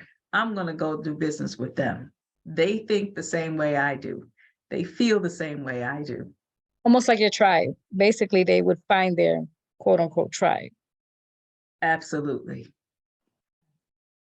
Absolutely. And that's a good way of thinking of it, Jacqueline, because you want your customers to be like a tribe. You want your group of customers to be so similar that if you got them all in a room together, they would just become immediate friends. If you created a group on Facebook, they would all join and they talk to each other all the time. If you have this situation where you're just letting anybody in the door and you really just anybody who's willing to pay, you're going to get in there and people who might be repeat customers might say, yeah, this was good, but all these people in here, I don't have anything in common with them, so I'm out. Appreciate it. I might come back if I see something later on. But you want that to be like a community, because that means you have targeted your messaging, you have targeted your brand, you have targeted your channels and how you're reaching these people to one cohesive process to be able to repeatedly get more people in the top of that funnel. That's really what all this comes down to. How I get people in the most people in the top of that funnel. If I do all of this right, I can create those automations so that I know exactly the reaction that I'm going to get when I post here. I know exactly the engagement I'm going to get when I post over here. I know exactly how many people will hit my website when I paste this message on Instagram. You know, that's the kind of stuff that you want to be able to measure, because measuring is critical when you're doing all this marketing. Critical.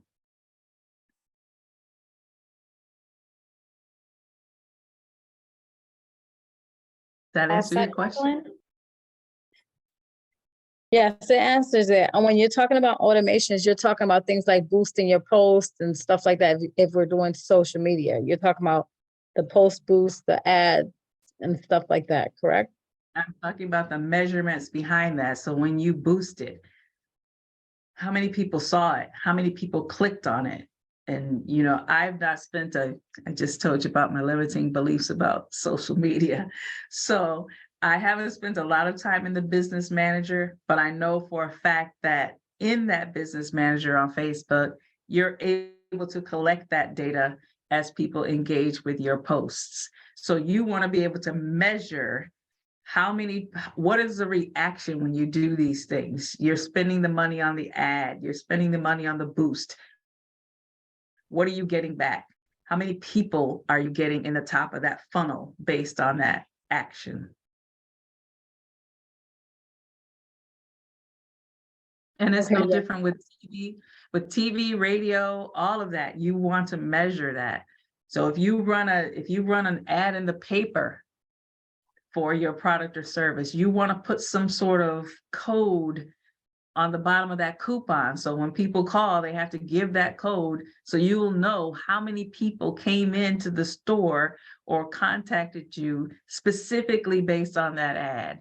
You have to measure everything, all of those efforts, so you know where to spend your money. If you post that coupon out there in the Penny Saver and absolutely nobody calls you, you're like, well, I don't need to put that ad there anymore. But if you put it over in city newspaper and you get 200 people that respond to it, you know, that's where some of your marketing dollars are going to go.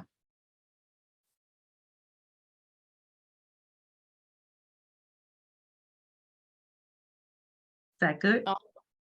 Yes, thank you. Sure. Thank you for the question, Jacqueline. We do have 2 more questions in the chat. One of them, and I missed this earlier, but it's still related to this topic. Daddy Doyen asks, asks, what do you think of this? So it says the Kinky Cafe is a catering and event business and kink/BDSM community geared toward creating safer spaces and fostering self-improvement through kink and BDSM. It says, and should I be continuing to mention the part about focusing on the BIPOC and LGBTQ+, or do you think that's something that my marketing strategy can make clear on its own? Your marketing strategy should not literally tell your target customer who they are.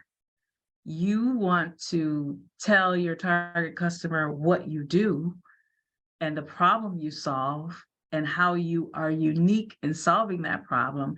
And then your target customer will self-identify with that. So that was a mouthful, and it was difficult. If I were listening to that and saying, is this for me? I would have a hard time figuring it out because there's so many layers. So I would say, again, less about what you literally do and more about the problem you solve and the benefits that I would get as a customer from your solution. That's really what your marketing is all about. Think about the ads that you hear on the radio or you see on television. They don't set out and say, I have this lipstick and this lipstick is for people who look like this and who are in this age range. They just show that person using that product, having a great time, getting all of this attention and being fabulous. that's our businesses are no different than those big ones. It should be the exact same way. Your product talks, or your messaging, your marketing messaging is about the solution and the benefits from that solution. And then the people that you show in your ads, or the language that you use in your print or radio or social ads, that language will automatically speak to people in your demographic and your psychographic area. Well, what if, I guess what I was trying to get in that paragraph, because I'm having a hard time like making it more concise, is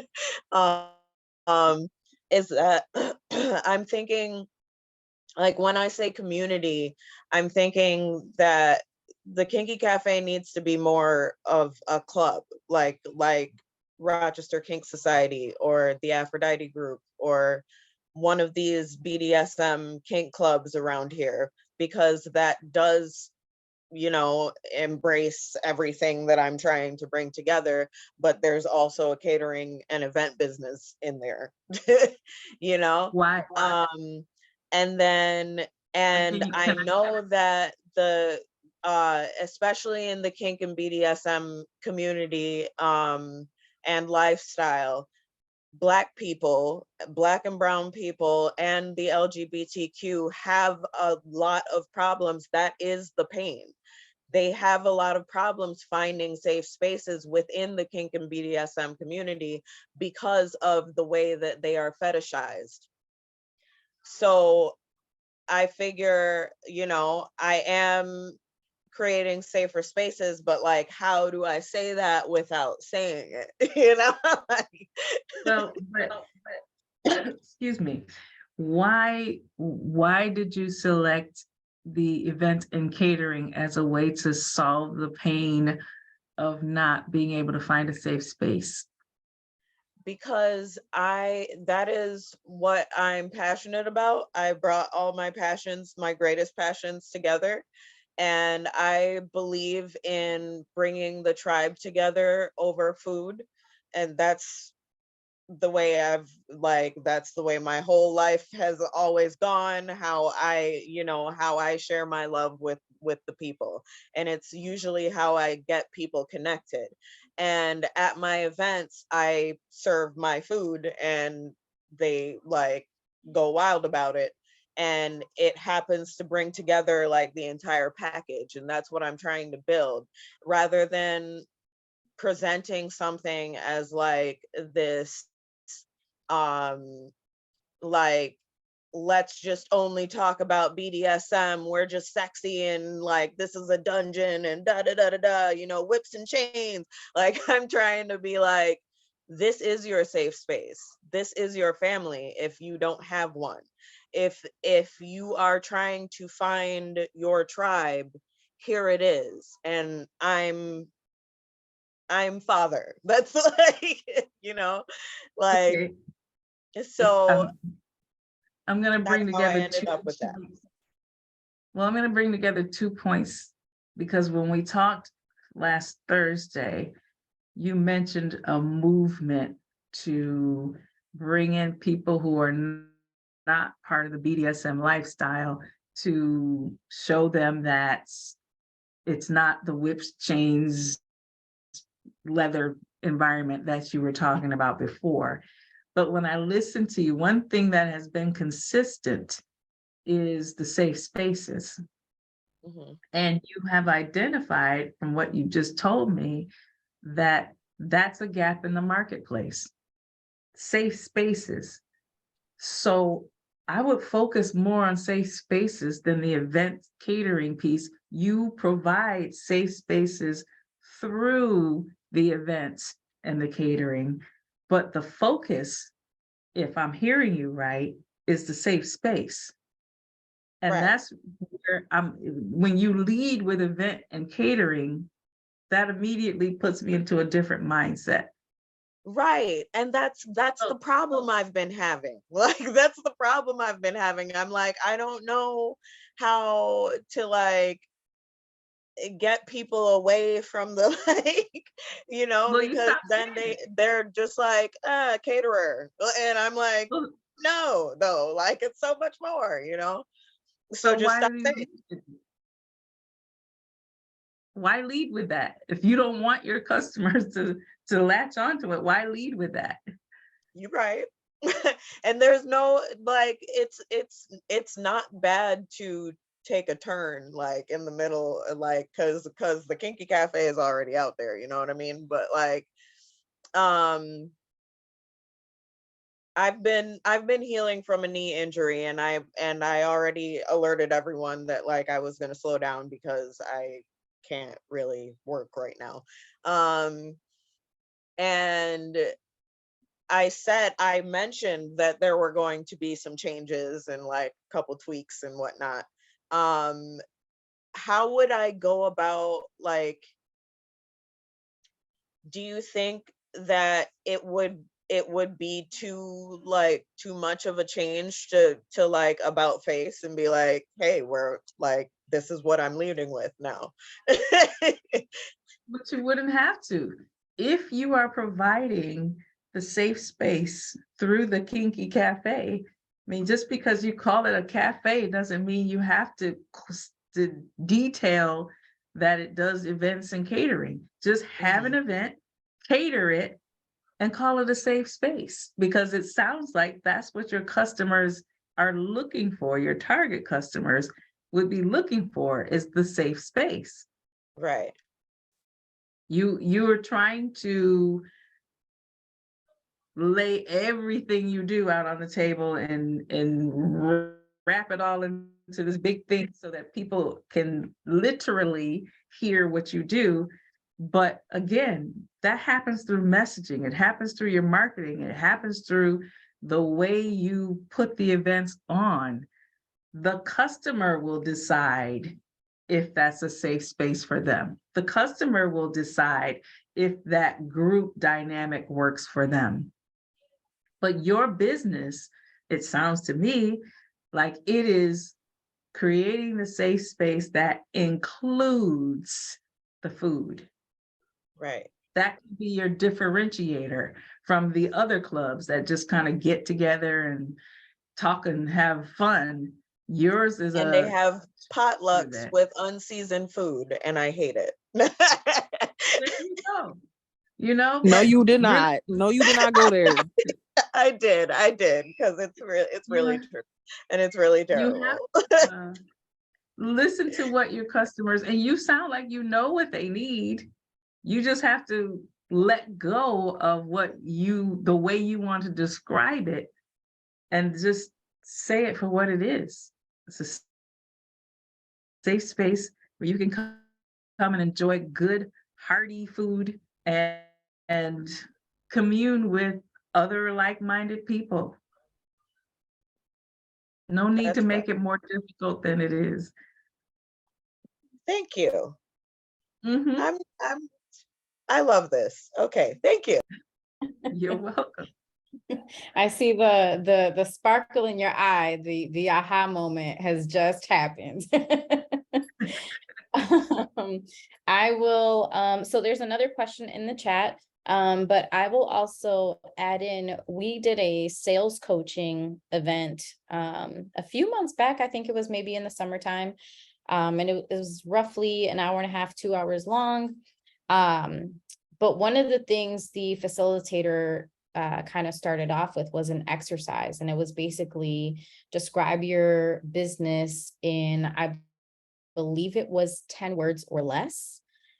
So that might be an interesting exercise for everyone to do, just so that you kind of get to the point, right? You obviously want to make it interesting, but also less fluff, more, this is what it is, because that's probably going to help attract your target market and really just clarify what the message actually is, what you're selling, whether it's a service or product. So just going to throw that exercise out there. We're not going to quiz you on it, but you may want to start trying it out and just see what happens, right? See what you can cut down.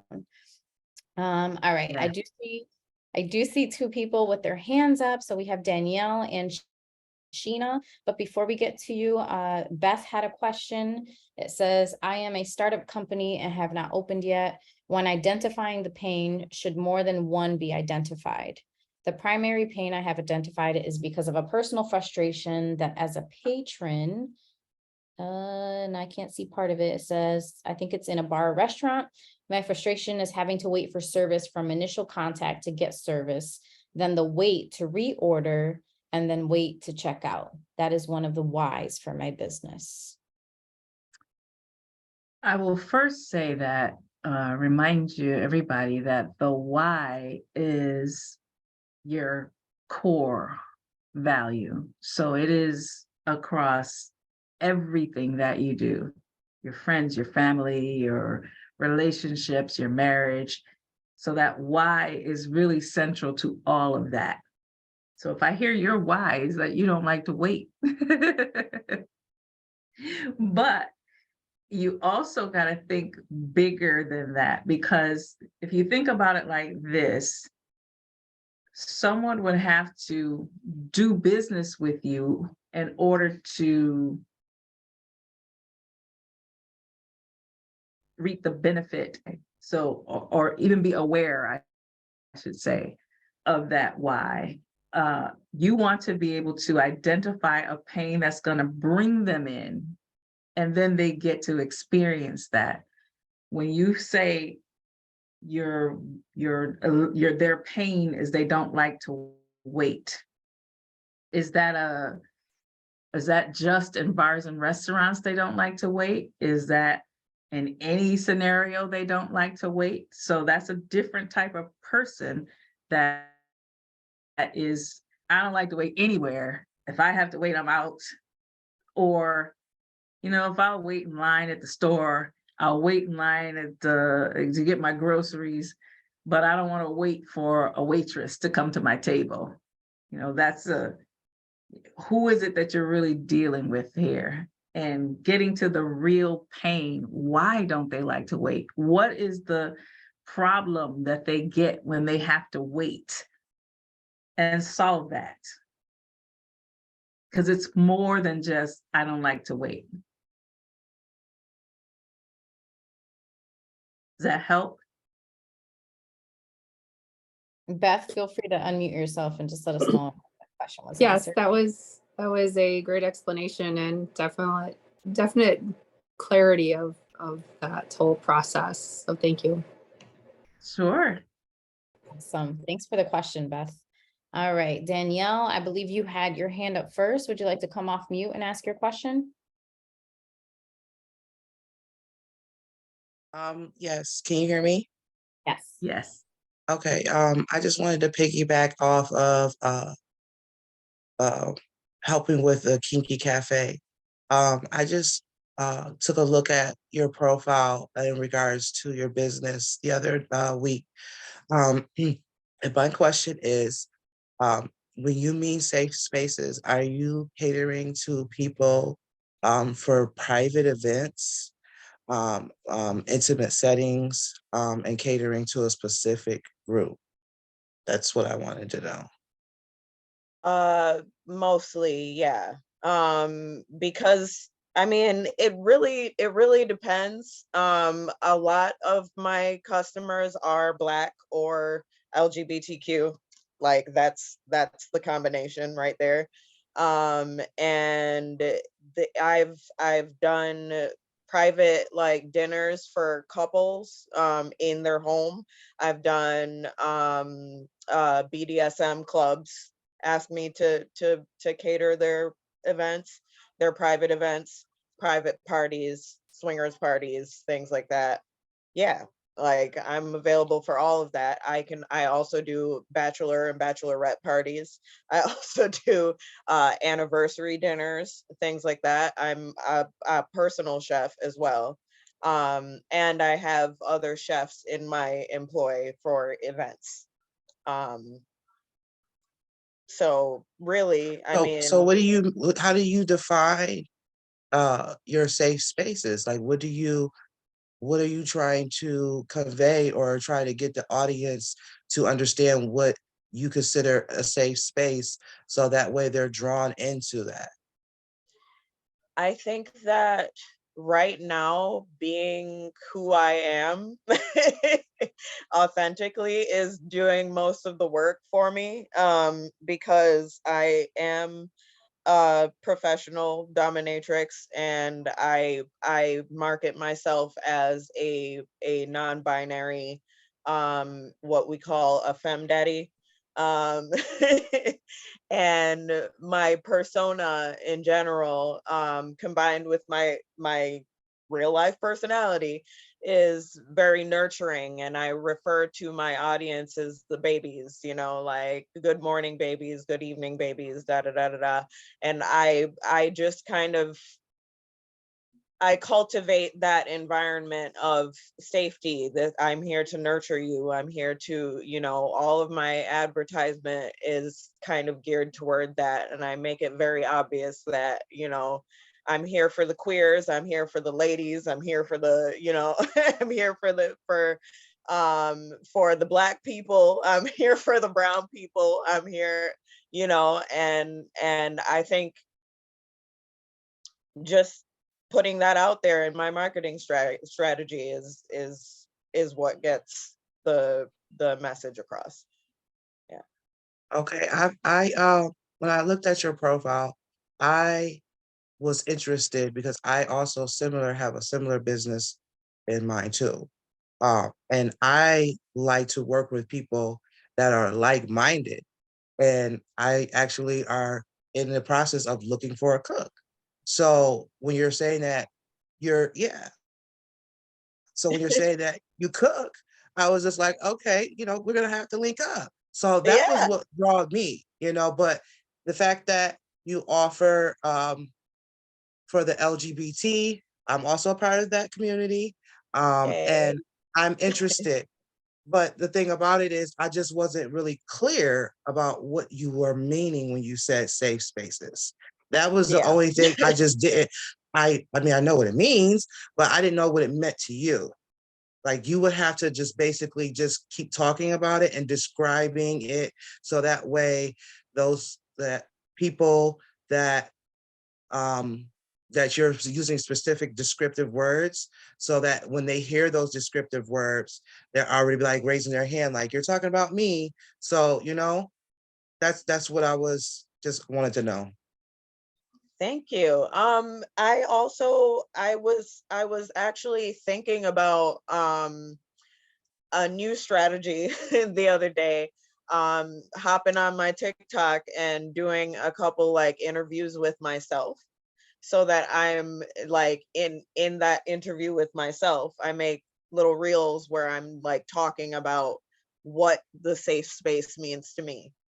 Okay. And also That I can showcase post what on it the looks Kinky like, because Cafe. people are visual.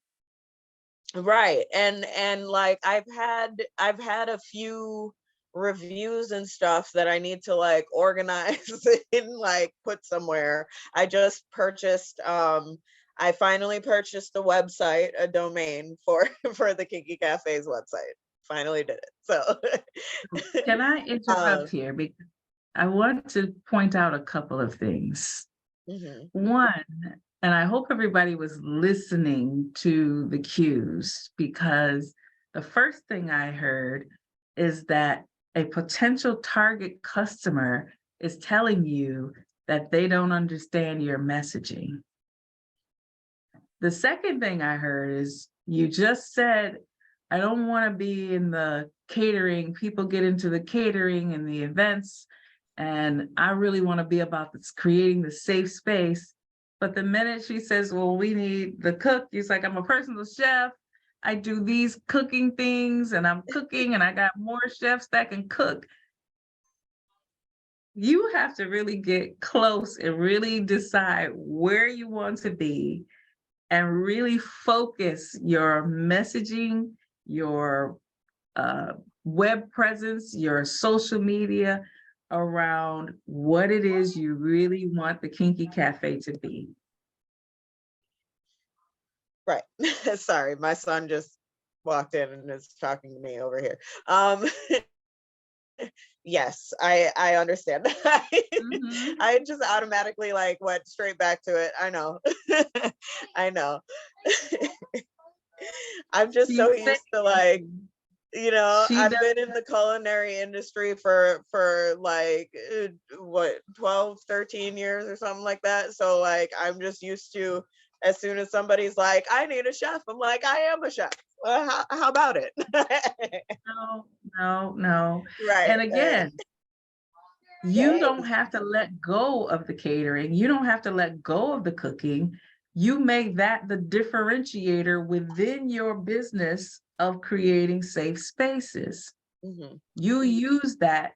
And like when you were saying that, well, my customers are Black and LGBTQ. Well, your messaging, as Danielle said, when you go to that profile, when she goes to that profile, she should see who your customers are. Right. And she should be able to look at that and say, yeah, okay, that's the kind of people that I want to hang with. Right. But she should be able to see primarily that your business is creating the safe space. You know And what you, else I've been, sorry. You know what else I've been struggling with though? Because my business is what it is, and because of SESTA and FOSTA, I don't know if everyone knows what those laws are, but they have a lot to do with the community guidelines in these on these social media platforms. One of the biggest reasons that I finally decided to take the leap and go into the website, because I get shut down so often on IG. Like they remove my posts and things like that, especially if they do like show anything like that. Like I have a few videos like further down on the profile of the events that we've done, and that shows who the audience is very clearly, you know what I mean? Like you can see that everybody's queer and everybody's like, and we've got burlesque dancers, we've got like performers, all this stuff. But then like I go to my page, half my stuff's disappeared. And I'm like, why? And now they have effectively shadow banned the hell out of my page. And I don't get some of my posts back, and yeah, it but messes you up my have the message. answer. You already have the answer, your own website. That's what Yeah, we talked about. and I'm before, getting getting on top of that email list immediately because I'm so tired of it. I am so tired of So, it. excuse me, folks, sorry. I just want to be mindful of the time. We only have about 12 minutes left for the class. Awesome conversation. We appreciate everyone's feedback and input. I do see that Sheena has had her hand up for a while. So Sheena, if you wanted to come off of mute and ask your question, and I'll also just add this in here. And I know Marisol mentioned this earlier.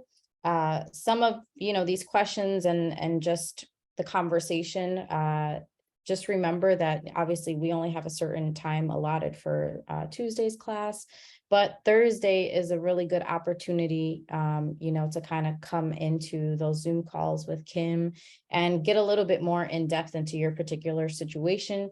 Thursday's classes it's not mandatory, and I shouldn't call it a class. But it is an opportunity for you to go in and kind of talk about these things a little bit more in depth. So just putting that out there. Sheena, go right ahead.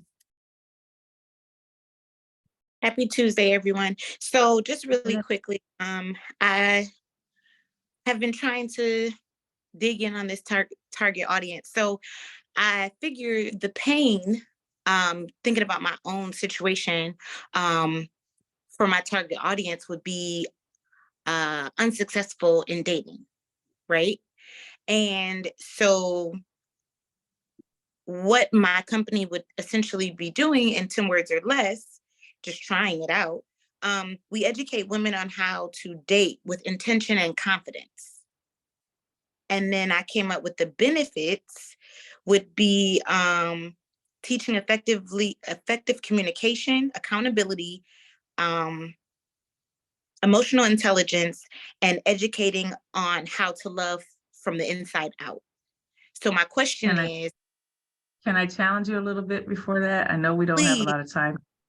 I would just challenge you to dig a little deeper into that problem, because unsuccessful dating is the result of something. So I would dig into that. And I would also say your benefits are things that you do. They did not sound like a benefit to a customer. So I would just challenge you to dig a little bit deeper in that. But go ahead with your question and we can talk about that Thursday. no, you did that. No. Thank you. Sure. Say that again. You said benefits are the things that we do, the business does? What you just listed as benefits are actually things that your business does, not benefits to the customer. Benefits sound like benefits. So you want to re-examine those. I don't know about nobody else, but this is hard. I'm sorry. This is very hard. Thank you. Sure. I agree, but it's a learning experience. Can I try it?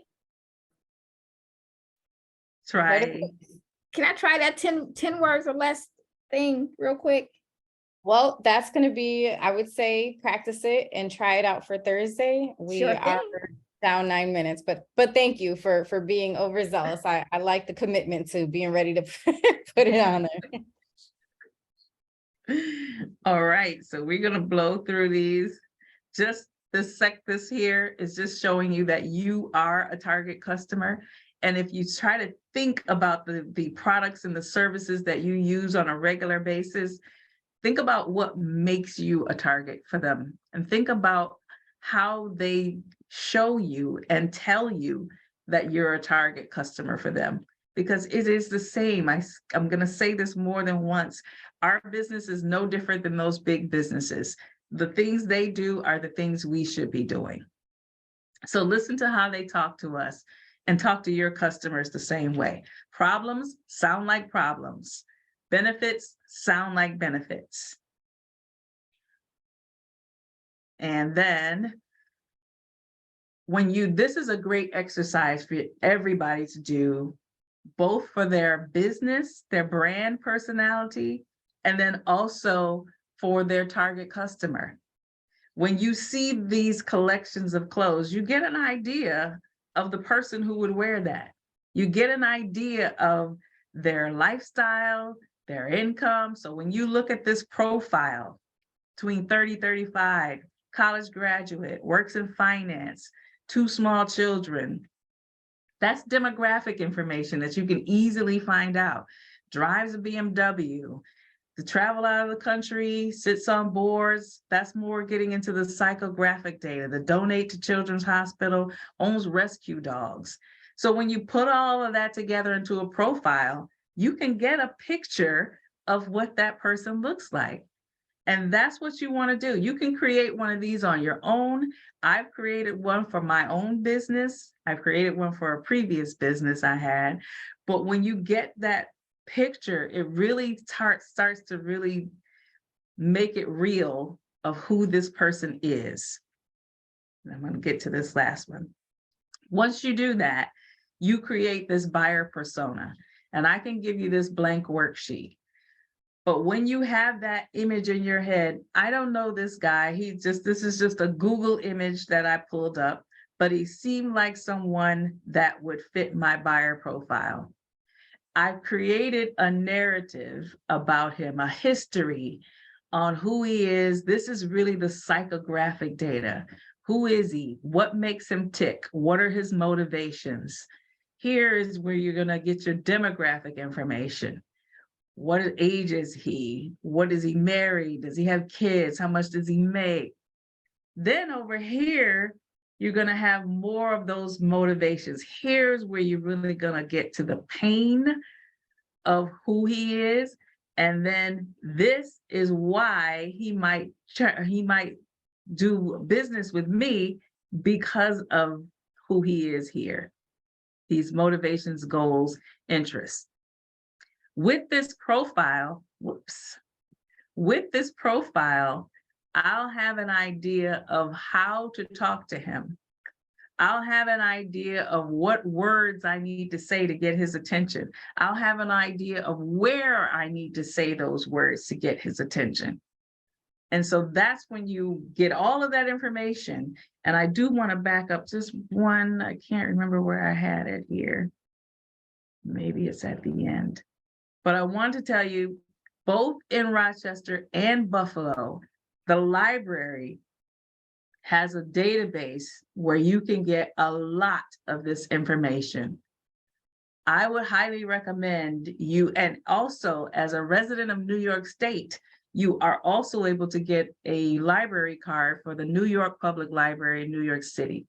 All three have databases that you can say, here is my business. I want to know all the people within 500 miles between the ages of 20 and 30 who are college educated and drive a BMW and live in a house with at least 3 bedrooms. You know, if that's your business and the kind of information you need, those databases will help you collect a lot of this information to really help you build a solid buyer persona that fits your business. So that is 7:26. We still have 4 minutes. I don't think I have another slide. There we go. So if you have questions, let me know. All right, so we have 2 questions. One of them is database name. I did reply with there are actually multiple databases. And then Rebecca asks, yes, how do we locate those library resources?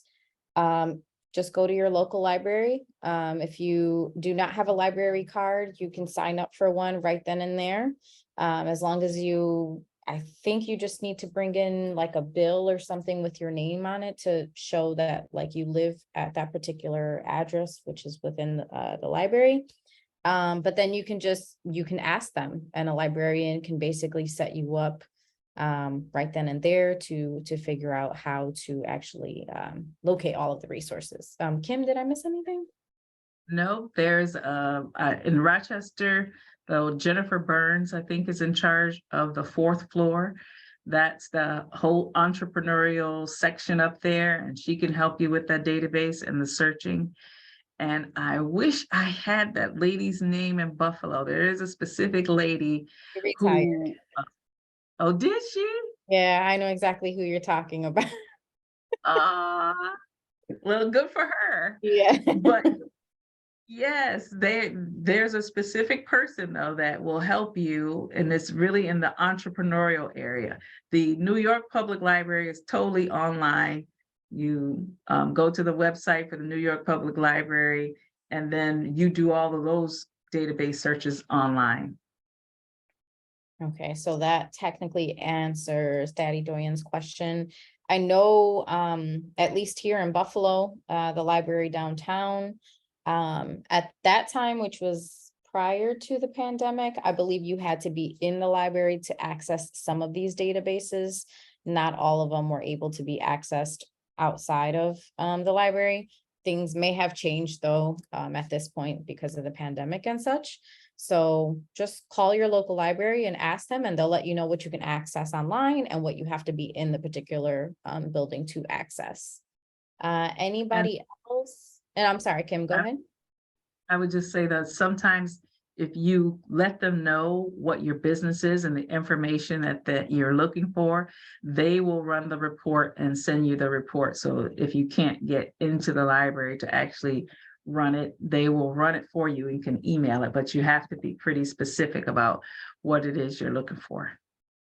Okay, and Rebecca asked, do we ask particularly for entrepreneurial demographic information? Yes, basically just tell them like, this is what I'm looking for, whether it's, you know, age, region, what is it, job industry, you know, things like that. They'll know what you're looking for once you start asking for specific things. So yes. I would say build a relationship with them because they're both in Buffalo and Rochester. They're very supportive of entrepreneurs, and they'll really help you. I would even take this blank sheet and tell them you're trying to fill that out, and they can help you with the search. So do Because they give you like the name and phone numbers of people or like email there addresses? are a couple databases that will give you that type of information, but I was just about to say, you have to be very specific in your search and what you're searching for, because it's only going to return what you ask for. So you have to know what you want to ask for when you run those reports.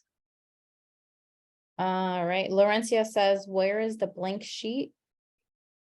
You'll have that. I'll send that out to Jahaira and Marisol tonight. So it'll probably be in your Google Drive in the morning. Awesome. All right, I don't Great, see. because I'm taking it right up there to that library. Can y'all help me fill this out? Like, I need help. The fourth floor at Century Library, Kate is the librarian name, and she is very helpful and resourceful. And Kim is correct. They will do the legwork for you. They will do all the legwork for you. You go there. You can even email or call them, and they will call you back and they will email you back. And they are very resourceful, very helpful. And I've had no issues. You can also make an appointment and go down there, and they will help you go through the database and all the research and the footwork for you. Awesome. So Yes, Central Library, fourth floor. thank you, Tiffany. That's extremely. You're welcome. So don't be a stranger to your local library. You know, it's been around for decades, you know, get some good use out of it. I just want to remind folks that are on the call still, remember Thursday, open office hours with Kim. You have a separate calendar invite. So it's a separate Zoom link that you're going to use for that. It is not mandatory. I repeat, it is not mandatory. However, if you want to take advantage, ask your questions, go over today's session. Maybe there's something that we didn't get to. Again, I say we, but I'm just here. Kim is doing all the hard work. But you know, something that maybe you didn't understand, you want Kim to just elaborate a bit more, then join the Thursday session. You do not have to make an appointment for that. It is open office hours on Zoom. If you do have any questions, please email them to Kim prior to joining so that she can make sure to answer your questions. That's it. No, I lied. That's not it. I'm going to do another reminder, your calendar invite, what you used today to join. So every Tuesday in that invitation, there's a link there that is going to take you to the Google Drive where you can access all of the resources, including the slides. So it's going to be the slides and this blank sheet that Kim was talking about and the other resources from class 1. There is a separate link that is going to take you to basically the playlist for the YouTube for these recordings, which will be on a private YouTube channel. I'm done. That's it. That's it for me now. Jacqueline, I do see you have your hand up. It is 7:33, 7:34 now. So anyone that needs to jump off, please feel free to jump off, but we will take Jacqueline's quick question, and then that is it. Thank you all for your time, and Have a we good are night, getting everyone. better at this. Thank you. Jacqueline, you have a question? Yes, I'm here. Yeah, I just wanted to know, when we get the demographics, how are we contacting them? Like, you randomly contacting these people? Like, that's my question. And if it's obviously too late to ask those now, I probably will ask on Thursday. So I'm going to jump in here and add in my last 2 cents for today's day, and then Kim can elaborate. So these demographics is just it's just like a general grouping of people. You're not actually getting people's information to start cold calling them or anything like that. So it's not like if you're looking for people that like Burger King that happen to live in Rochester and are veterans, you're not going to get Kim's direct information to call her, right? However, she may be included in that number. So it's basically, you're just getting a number, like a person, but not like the phone number to actually contact that person or where they actually live or anything like that. So it's not private information like that. Right, and I would say that you want to use that information to build that buyer persona. You want to look through that to say, I thought that when you say, I want all the people in this zip code or these zip codes who have purchased a down coat, feather coat in the last year. And when you look at it, you might say, well, I expected this to be 400 people, but really only 200 people bought a down coat in the last year. So might not be my target audience. So that might not be something that is the pain that they have trying to stay warm. So maybe it's something else that I can look at. So it's one, to test your theory of who your target customer is. Once you find that thing, maybe it's down alternative coats, 500 people bought that. That's your target customer. But then you're looking and saying, wow, I expected them to be ages 40 to 50, but looks like all the people who bought it were in their 20s. That's going to tell you something about who your target customer is, where you're going to reach them, because then you're going to take that next step. It's like 20-something people who really want to be warm and have enough money to buy this expensive down coat. You want to go supermarket shopping? Jacqueline? Yeah, I'm still here. Okay, somebody's talking about supermarket shopping, but Kim, you were finishing your comment. So I'm saying use this to build that buyer persona. And then the third thing is sometimes there is some personal information in there. I would not personally pick up a phone and call somebody and say, hey, I think you're my target customer. I would say use that if you decide to do focus groups. If you have some contact information, like an email address, invite them to be a part of a focus group, if that's something you choose to do, and the database happens to provide that private information. But it's something you want to be careful with private information, because you don't want to go spamming a bunch of people. You really want to use it to build the buyer persona. That's the primary purpose of collecting the data. Jacqueline, did that answer your question? Yes. Awesome. All right, well, folks, thank you again for joining, and we will see you next Tuesday. Have a good night. Thank you. Good night, everyone. Thank you. Good night. Good night. Good night.